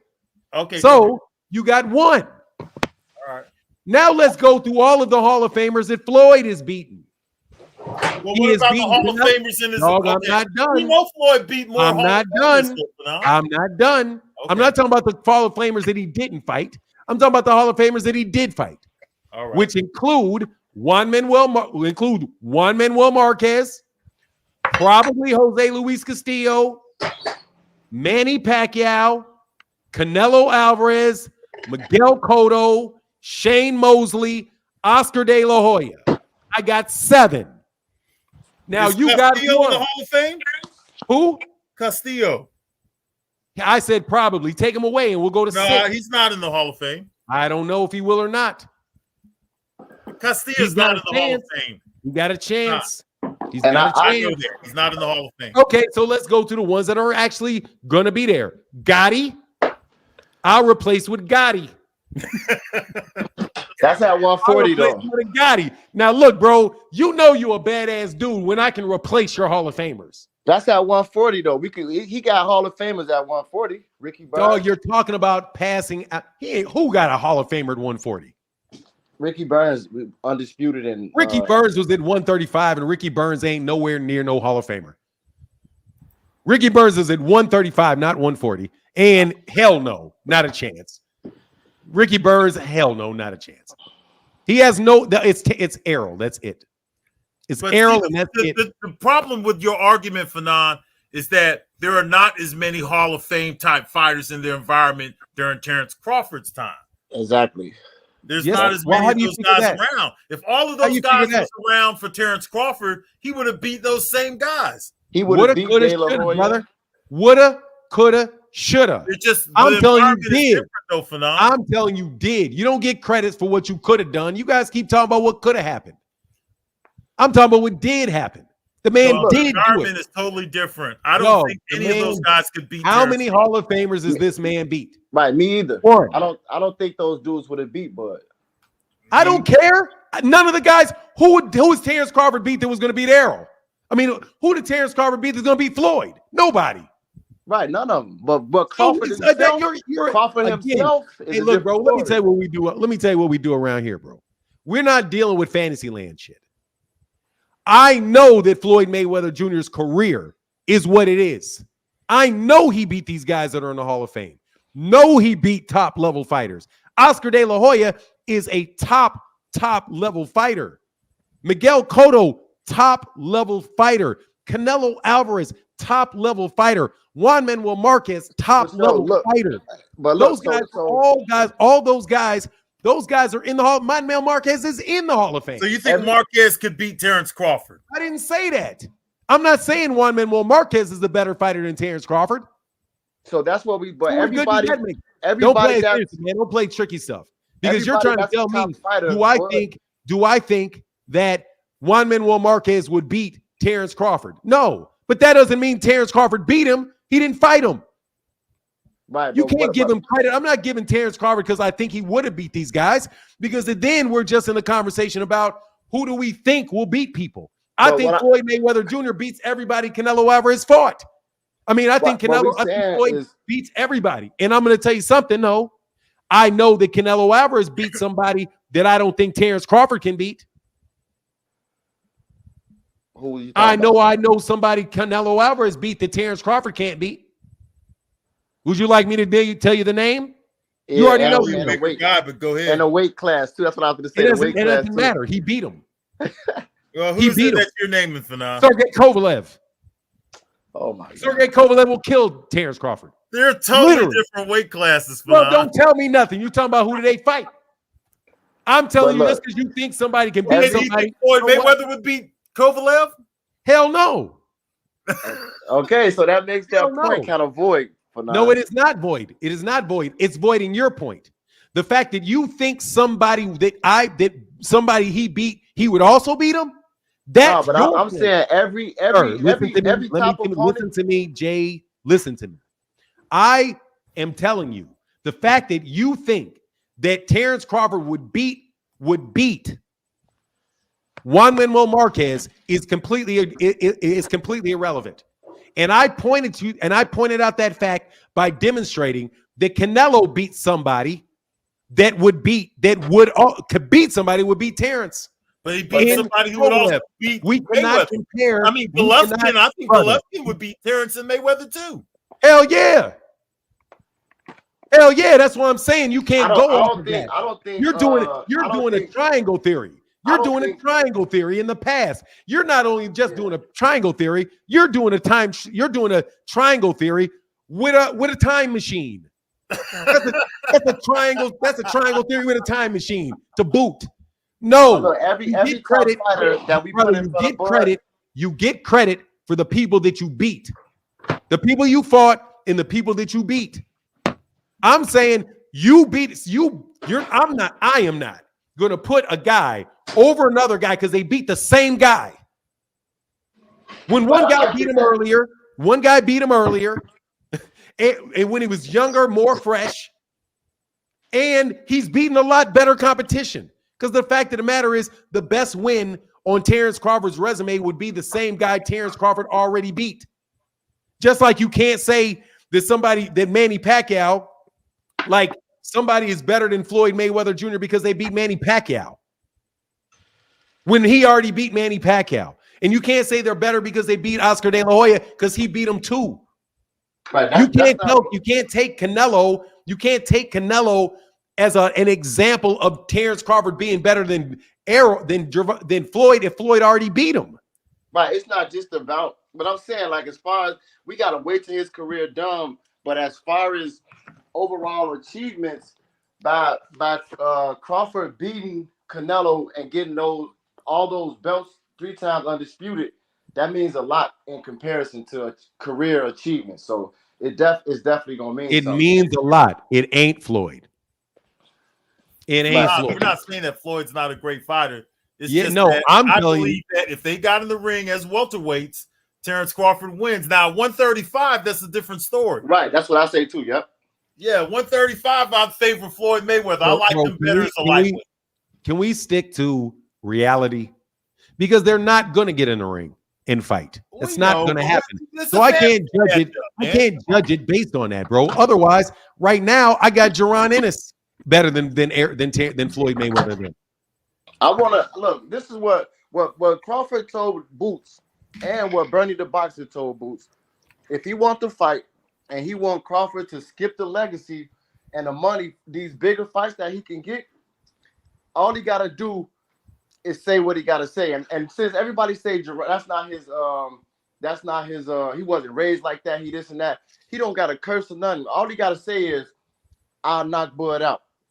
That'll get him. And that's what's going to get him the fight. Because Crawford, you already know how he is. You see how he came at T.O. for getting crazy, Gary Russell Jr., and Crawford literally told him to do that. Bernie told him to do that. So, I feel like, I think. Hey, I got to move on, man. You seriously? This is the last thing I want to say about it, though. I think Boots really want to get the belts because it's really nobody at 147. So he want to get those vacant straps and get undisputed. But if undisputed is what he wants, he should be doing whatever it takes to get that Crawford fight. He ain't said it took him 7 months to say send it, I'll sign it. Dog, can we not do this to John? All that shit is bullshit, bro. Tell him to say I'll knock Bud out. It's all. Dog, nobody. That's all, bro. No, that's not. It's not all he got to say. Terence Crawford is not going to fight him if he just magically picks up a microphone and says, "I'll knock you out." He told him that though. He told him that. See, that's what I'm saying about this boxing conversation. You guys believe, not necessarily you, but man, just because that man said that is not going to make Terence Crawford skip out on a Canelo Alvarez fight if he can get it because he said he'll knock him out. Not Canelo, but I'm saying if Boots was to come out and say that, that's gonna get the ball rolling. But he's doing everything except nothing, bro. So that's what I'm saying. He should call his bluff then. He don't even want to do that. So that's not a big fight. But if he do that, Bud don't care about the big fight. He gonna go out. Jaron Ennis already said he wanted to fight him. He said, send the contract, whatever it is, I'll sign it. Just send the contract. He said what he needed to say. That's not what he got. He told him that he's got to take a script. Then tell Bud to send the script. He got to say something to you. It got to be personal. He ain't got to say nothing ignorant. But I'll knock him out. It's good enough. That's not how it works. That's not how that works. But if a man told you that, why wouldn't you? If he told you that and Bernie said that, at least if you do it and it don't happen, then I say Bud don't want to fight. But he haven't even did that yet. So if he do that, then it's different. But everybody keeps saying, oh, he don't have to do that. He shouldn't have to. Whatever your opinion is, tell him to do it first, and we can go from there. Because I guarantee you, Bud ain't going to. If he say, I'll knock Bud out, come on, man. Bud going to get it popping. That's you how think he Bud is dumb? That's what Bud told him that. And everybody, that's how Benavidez got the fight. He called him all that shit, and look what happened. We pulled up on him, and then they fought. Bob Arum made that fight. Bob Arum made that fight. Man, Terence Crawford ain't fighting Jaron, and it's just because that man says something on the internet, man. Terence Crawford, how you know? We don't know that. I do know that. Ain't no way. First of all, that's exactly what Gary Russell Jr. did. And Gary Russell, he didn't fight Gary Russell Jr. He told Gary Russell to go away. Gary Russell Jr. was not gonna fight Bud. He too little to fight Dude, Bud. come on, man. You can't have it both ways. But the point is, Boots is in his weight class. He told Boots to get out of line, and he gonna get the fight. But he haven't got out of line yet. Come on. That's, you know what I'm saying? Until he do that. Yeah, I know what you're saying, dog. I don't buy it, man. Terence Crawford is going to make a business decision about who he wants to fight. He is not going to be like, yeah, I want Canelo Alvarez where I can make $15 million. Oh, I'm sorry. I just heard Boots said he'd knock me out. Never mind, Canelo. I'm going to go with Gervonta. I don't buy that, bro. If Bud could get out of the Spence fight right now, and you don't think if Boots get out of line, he could fight Boots and then what is out of line, bro? If he walks up and slaps him in the mouth or something? All he say, I'll knock Bud out. He ain't never said nothing close to that. That's why he too nice. This the boxing game. That's how Bud is. You touch his pride, challenge his pride, he coming at you. That's all. Bud told him to do that. Bernie told him to do that. That's all he got to say. It ain't no curse words. He could be a Christian, Muslim, Jehovah's Witness, and say I'll knock Bud out. Ain't nothing wrong with that. I guarantee you. I told YSM, everybody who know Boots, tell him that, but he won't say it. He just want to be a nice guy, and that's not getting him to fight. He could be undisputed in one fight if he said it, but he refused to. So that makes me think he don't. You know what I think Boots should do to get the fight? What? Let me tell you what Boots should do to get the fight. Sit there. Sit there. The smartest thing that he could do to get that fight is sign to Al Heyman. That's the best thing he could do to get that fight. Because Canelo ain't fighting Terence Crawford. Until I'm not going to see that, I'm not going to believe it till I see that. Might me either till I hear from one of them. But I told people that Tim Tszyu was not about to fight Terence Crawford next. It doesn't make business sense. If he is going to be at 147, if he's going to fight anybody, it's going to be Terence Crawford. I mean, Terence Crawford's going to fight Errol Spence, or he's going to fight Gervonta, and it's because those are going to be the options that he has, man. That fight with Canelo Alvarez, man, that's a pipe dream. If the pipe dream comes through, cool. But it's a pipe dream. And on top of it, that whole conversation we just had, about Bud being what that would achieve for Bud and all of that. Mm-hmm. And that's what he has to gain, right? Yeah. What has Canelo got to gain that is anything like that for fighting Terence Crawford? Terence Crawford is number one in this era right now. That's what he got to gain. And money. Is no other fight gonna make him more money than Bud. No other fight. I know we can agree on that. That's the we can't. No. We do not necessarily agree on that. I don't know that. Terence Crawford is not a big draw. He's not a big draw. Canelo and no other fight is bigger than that between Canelo Alvarez. Dude, Canelo Alvarez could take 2 fights. He can take 2 easy fights and make more money than he would make fighting Bud. But look, that's what I'm saying. You're looking at it from Bud's point of view, where Bud gets to become an all-time great. People get to make arguments about him being greater than Floyd Mayweather Jr. He gets another parade in his hometown. He gets more money than he ever earned before in his life, right? What does Canelo get if Canelo loses? Complete and utter humiliation. Yeah. For losing to a guy that moves up 2 weight classes.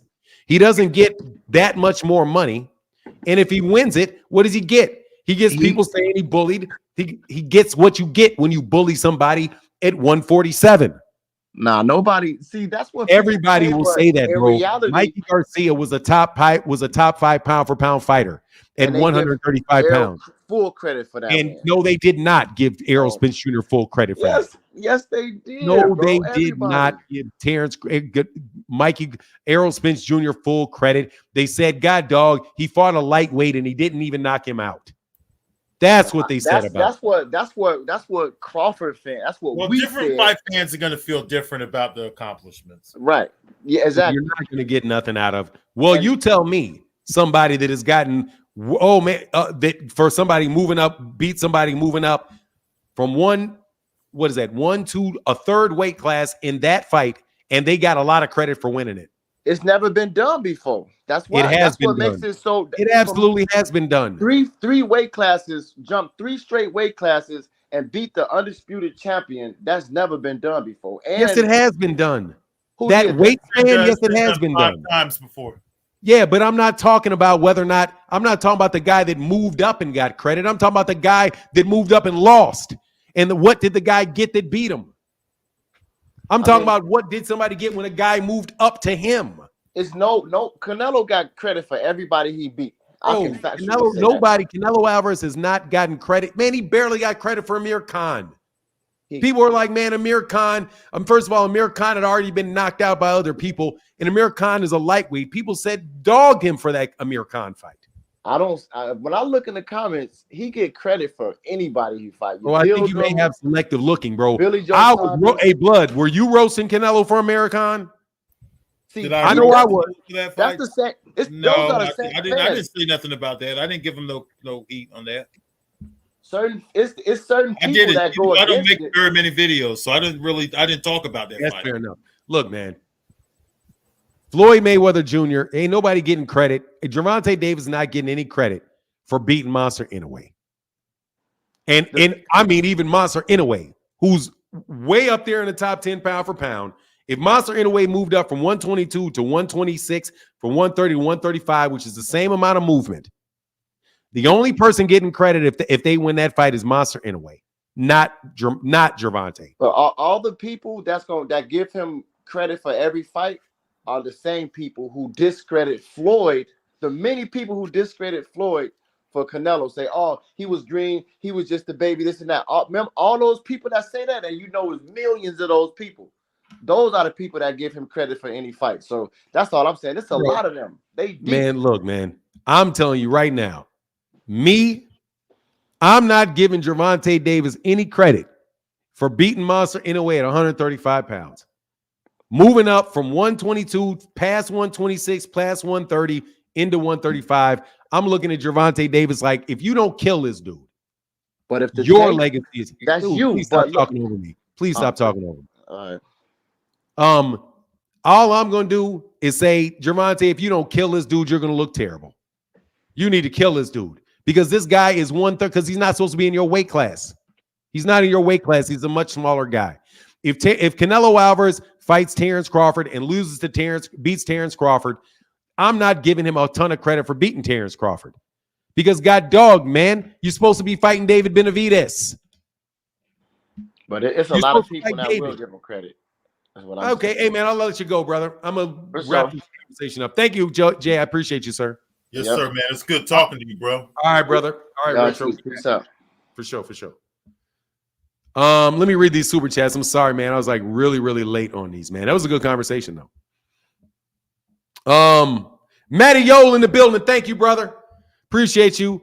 TY said, what are your thoughts on Shakur saying he's retiring from this week boxing game?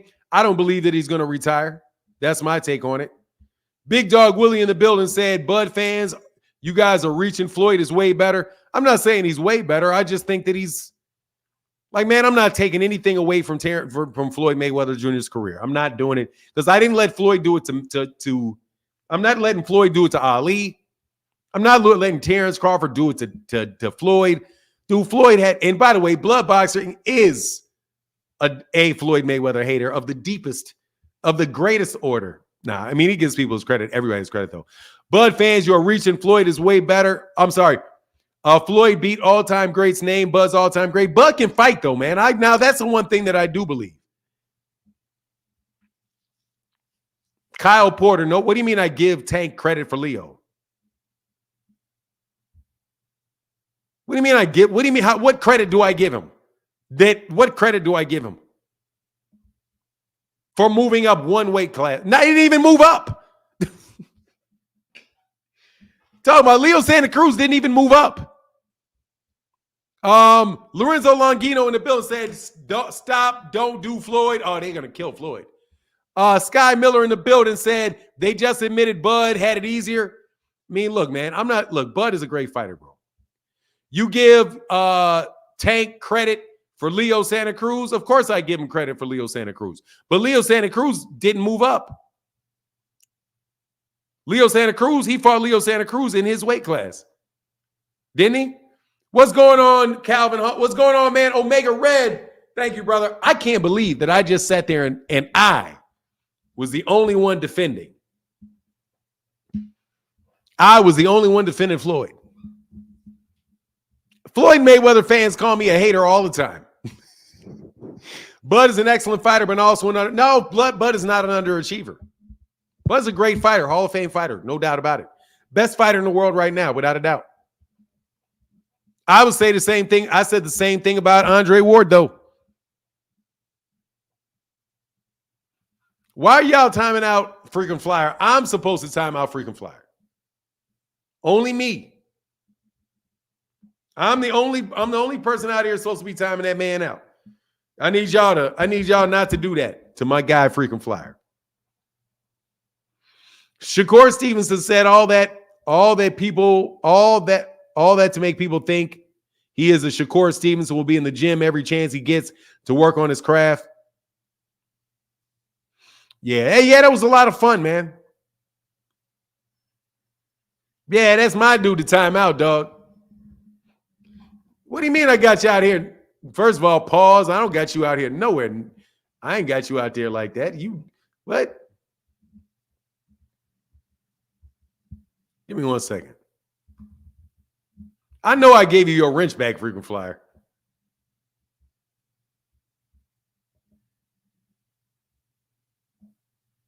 Oh, I didn't give you your wrench back? My bad. Yeah, you getting zipped.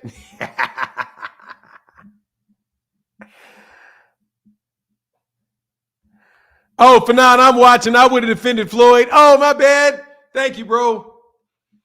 Oh, I didn't mean to. Oh, my bad. Yeah, man. Come on, man. Come on up, freaking Flyer, for the last caller, brother. Yeah, I got him. I got you, freaking Flyer.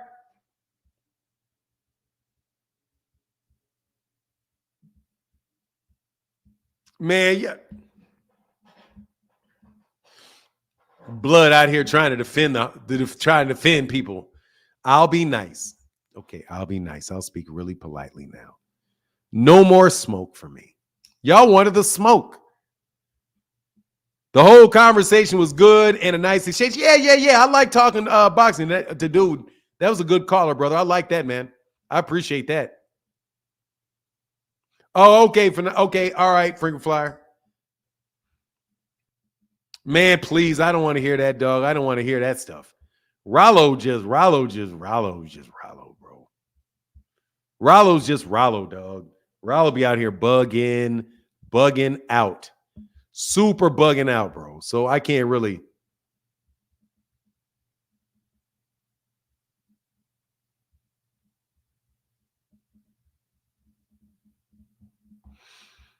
Rollo be wigging out too much. He's way too much on. Yeah, I got him, Rick Timms. Fanon, you gave some good points that I agree with. Thank you. Blood Boxing wants nothing more than me to lose. Because I know he didn't like no god dog on the Canelo Alvarez versus Amir Khan fight. And I don't know in what world cats are getting a bunch of credit. Somebody's going to give you credit for anything. Okay? Somebody's going to give you credit for anything that you do. But, man, come on, man. Y'all want Canelo to get out here. Y'all just hate on Canelo. I know what y'all really are. Y'all some Canelo haters. For now, next time I'll make it for sure. I ain't driving while you on. Okay, cool. That's what's up. No one can change history. Watch Floyd even walk most interviewers into a couple ass every time they in on him. He hit him hard back. Yeah, bro. I'm a big look, dog. Let me tell you. I don't know if Terence Crawford's gonna beat Floyd at 147. I don't know that because I ain't never seen him lose at 147. And I can dang sure see him pot shotting that dude. But Floyd was more of a pot shotter at 147. He was out of his destroyer mode after he got out of 135. You know? And plus, he doesn't have, there's some things he's missing. Like Victor Conte. Let me throw that out there. What about Victor Conte? If he was working with Victor Conte, I got Floyd. I got Floyd. Big Game James, what's up, brother? What's up, man? That's huge. Thank you, brother. Big Game James with the $20 holler, brother. Said for Floyd. Yeah, Floyd is great. Is he snack strong? Nah, I ain't doing that, man. I know Floyd's a great fighter, bro. He said we was a pure pot shotter. You are correct. Yeah, he pot shot, bro. Like pot shot. That's why I think it's in 147. He was a pot shotter. Terence Crawford's a pot shotter too, but he'll follow up them pot shots with combinations. But he's not fighting guys a lot bigger than him either. So, nor is he fighting the level of competition. So it's interesting.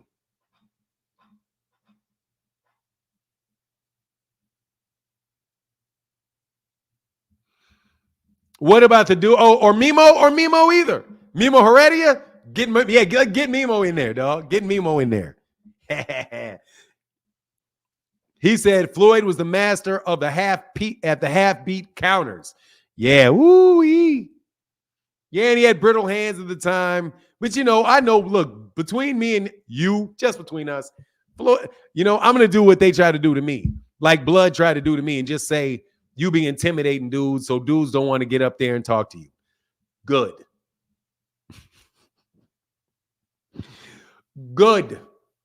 Good.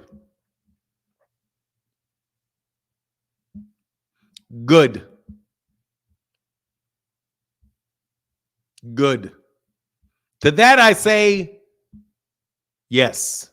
I don't mind that at all. Blood just don't like taking these L's, though. Dog, it's crazy, dog. You know what I mean? Like it's like I'm the Shaq of this debate game, dog. Dog, it's like being the Shaq. It's like being the Shaq of the debate game, bro. Now you want to change the rules. You can't debate unless you're nice. I can't unless I'm nice to you and I'm polite and all of that. And I don't set no traps. And as long as I don't use your word against you, then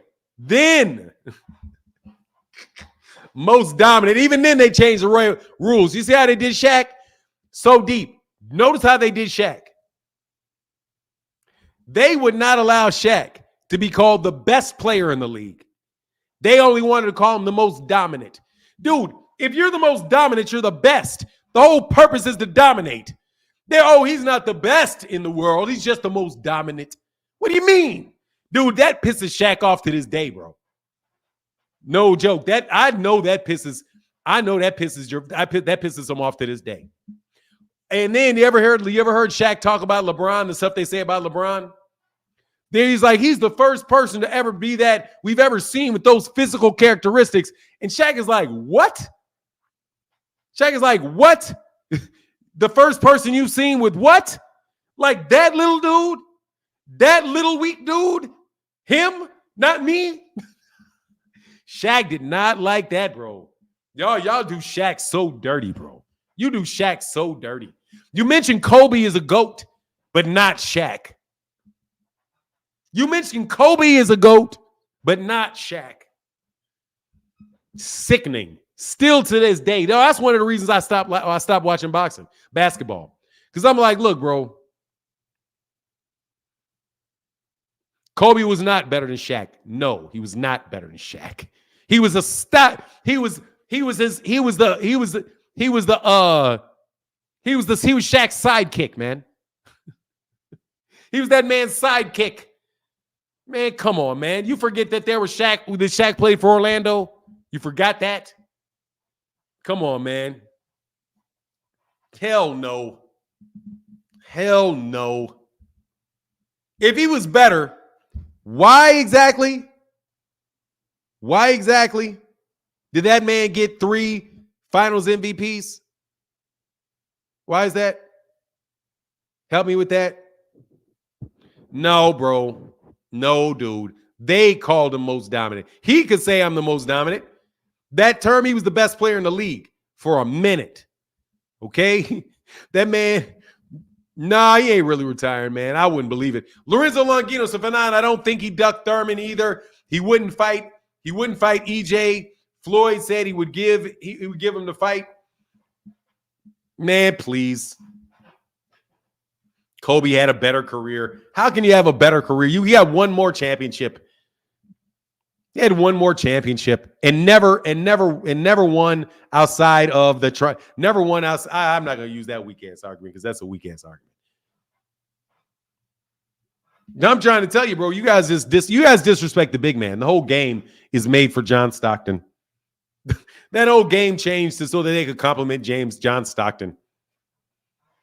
Like, whatever. You guys keep doing. Man, please. Whatever. I like Kobe Bryant. I'll never say anything bad about Kobe Bryant, but please. He got one more championship. One. Un. All right, Echo, get back, man. So what? Robert Horry has more rings than both of them. Robert Horry has more rings than both of them. So what? Man, Shaq was a killer too. You guys is hating on Shaq. That's all right. No worries. No worries. Y'all keep doing it. You keep talking about LeBron. Don't worry. Every time you guys do this stuff, no worries. Your favorite guy, they're going to dog him too. Kobe was better than Jordan. All of a sudden, LeBron is better than Kobe. Wemby is going to be better than LeBron. It's a team sport, partners. It's a team sport. It's a team sport. Okay? LaFlop, who's LaFlop? LeBron, hey, man, LeBron can play, man. LeBron can play. They all great players. Nobody mentions Duncan. You guys just completely forget Tim Duncan. Why exactly is Kobe Bryant better than Tim Duncan again? Can you guys explain that to me? Why is Kobe Bryant better than Tim Duncan?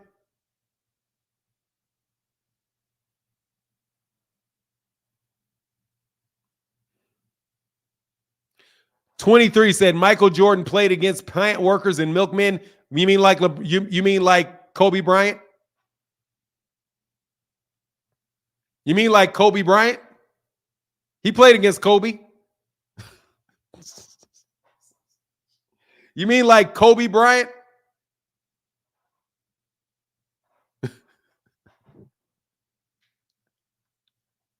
Was Kobe Bryant one of them milkmen you talking about?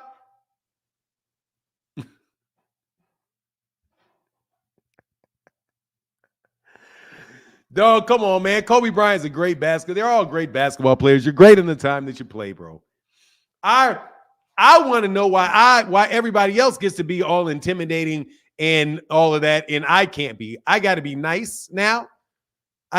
Can we please? I need your help. Do I need to be nice now? You guys have changed the rules of debate. Now I can't ridicule your stupidity. You can use ad hominems, but I can't use ad hominems. If you can do it, I can do it. Now I got to be nice.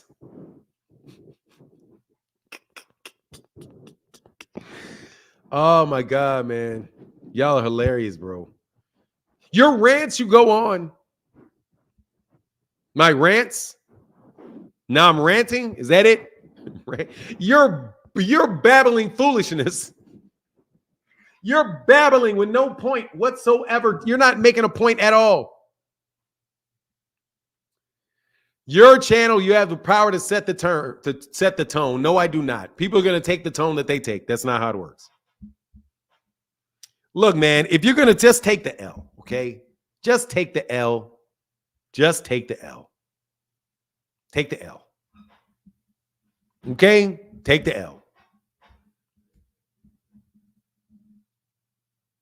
Anyway, I'm going to get up out of here. Much love to everybody in the chat. Everybody in this. Who's better, LeBron? I don't really know. I didn't pay enough attention to him. Slim, to tell you the truth.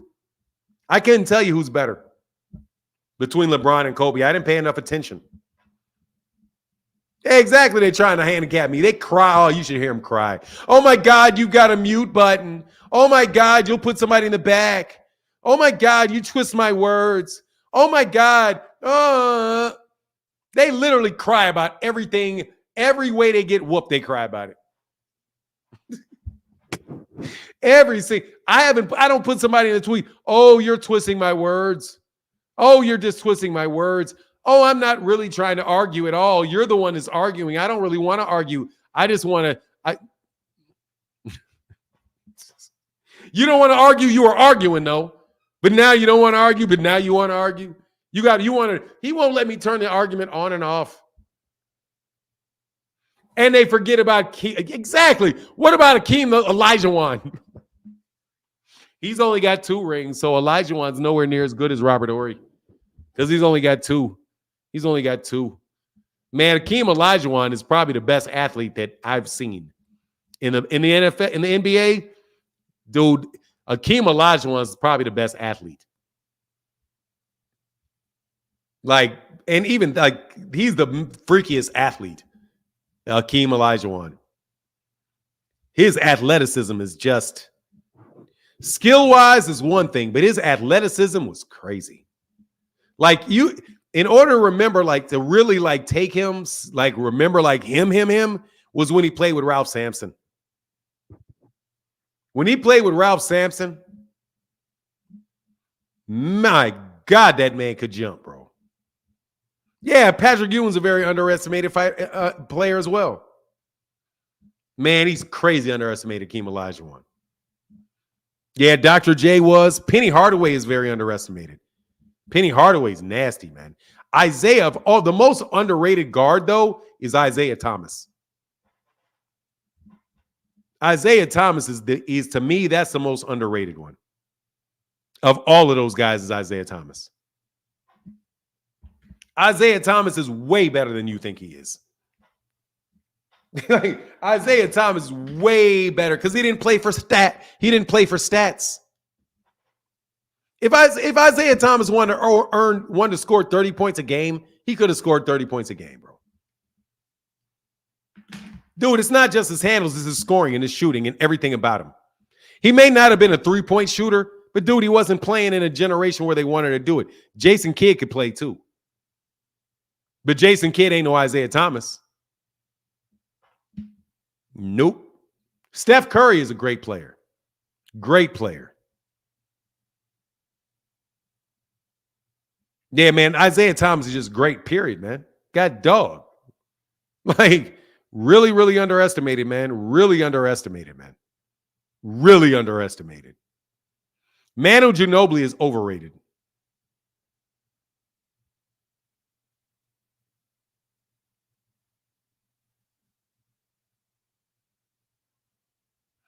No, Isaiah Thomas is not my generation. What are you talking about? That's not my era. Isaiah Thomas is not my era. Isaiah Thomas is significantly older than me. That's not my era. My era would be Kobe Bryant. I don't know how old you think I am, but mine is closer to Kobe Bryant. When I was really watching basketball, and most of the people that were playing pro that were in high school around the time of me were not with them. They were with Kobe. Ain't watch him, not really, not as much as I did Michael. The 90s. Isaiah Thomas was done in the 90s, bro. He's done in the 90s. I watched all the way up, dude. The fuck is this, dude? You think you lose your eyesight when you start watching boxing in the 2000s? Look at my eras right now. Shit, I'm running shit right now. What? Dog, my era is right now. This is my era is right this second that I'm living in right now. Like, what you think I went blind or something? Like, what? Hey, what? I don't get that, bro. I mean it. I don't get that. I am watching boxing right now. Right now. Right now. Okay? Hell no, Curry ain't the best point guard. Hell no. Great point guard for sure, but terrific player, man. Terrific player. Bro, then that wasn't your era.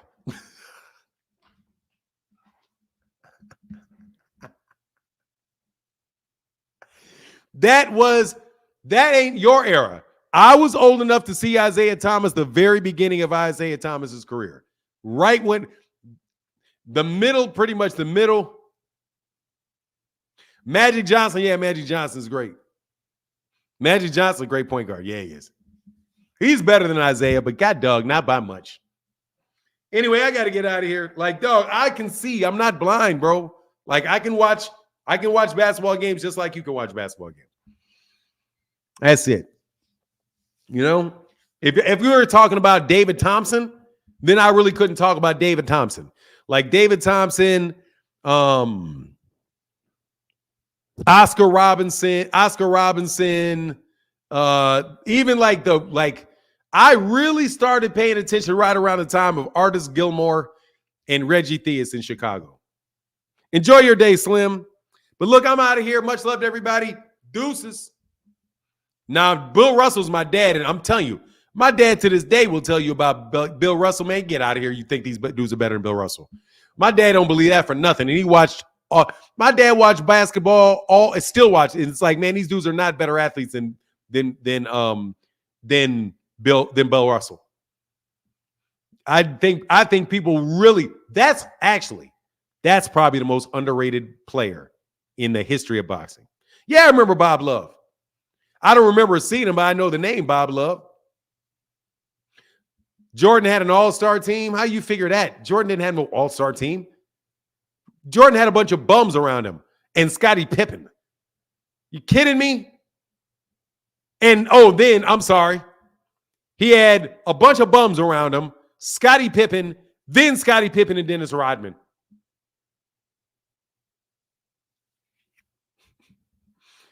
Please. The Bulls had a bunch of bums around him, bro. Are you kidding me? I was mad all the time. I'm like, will you get somebody good? Can we get somebody good?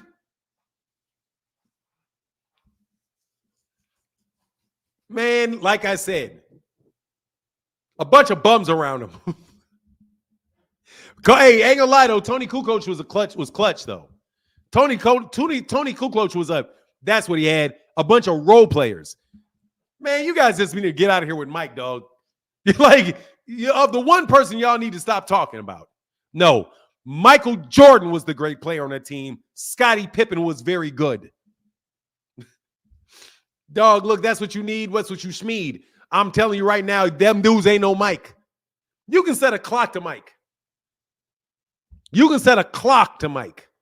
Like, what time is it? Okay, 2 points is coming. Michael Jordan is the most consistent basketball player that I've ever seen. The most consistent. Consistent. No ups and downs for him. Always killing. Always killing.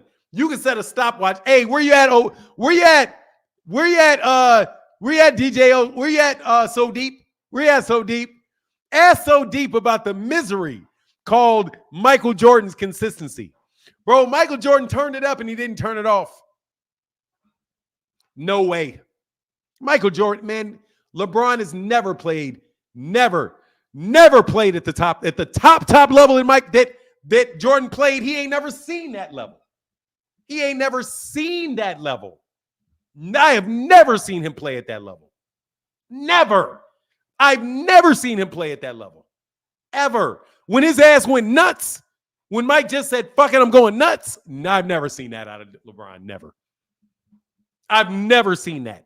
I've seen LeBron take over a game. I've seen him score and all of that. I've never seen him go off like Mike.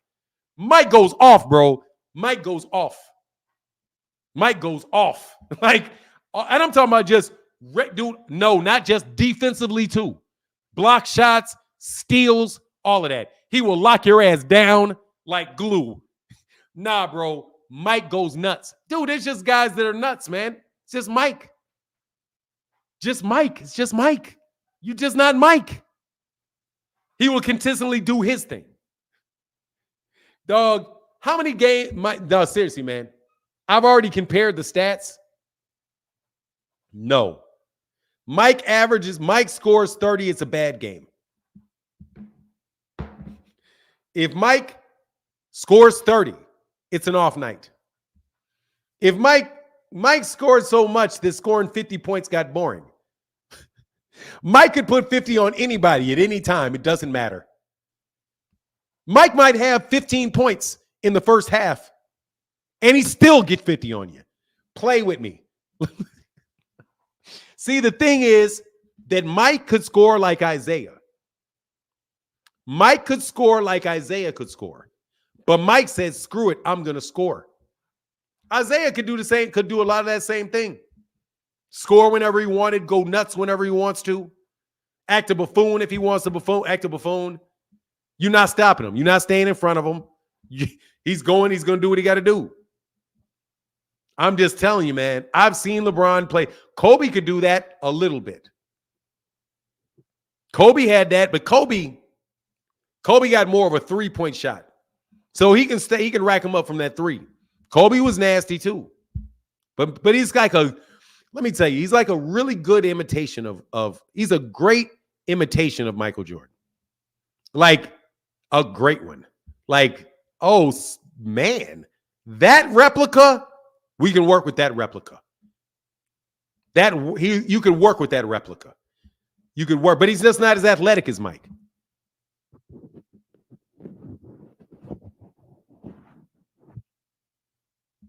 So what? Joshua Riley, so what? So what? You can put any stat that you want up there. I can go get a stat like Shaq for that. I don't care. I don't care. That ain't Mike. That ain't Mike. And he knows that. And he knows he ain't Mike. So what to all of that? Anyway, I got to get out of here. Deuces.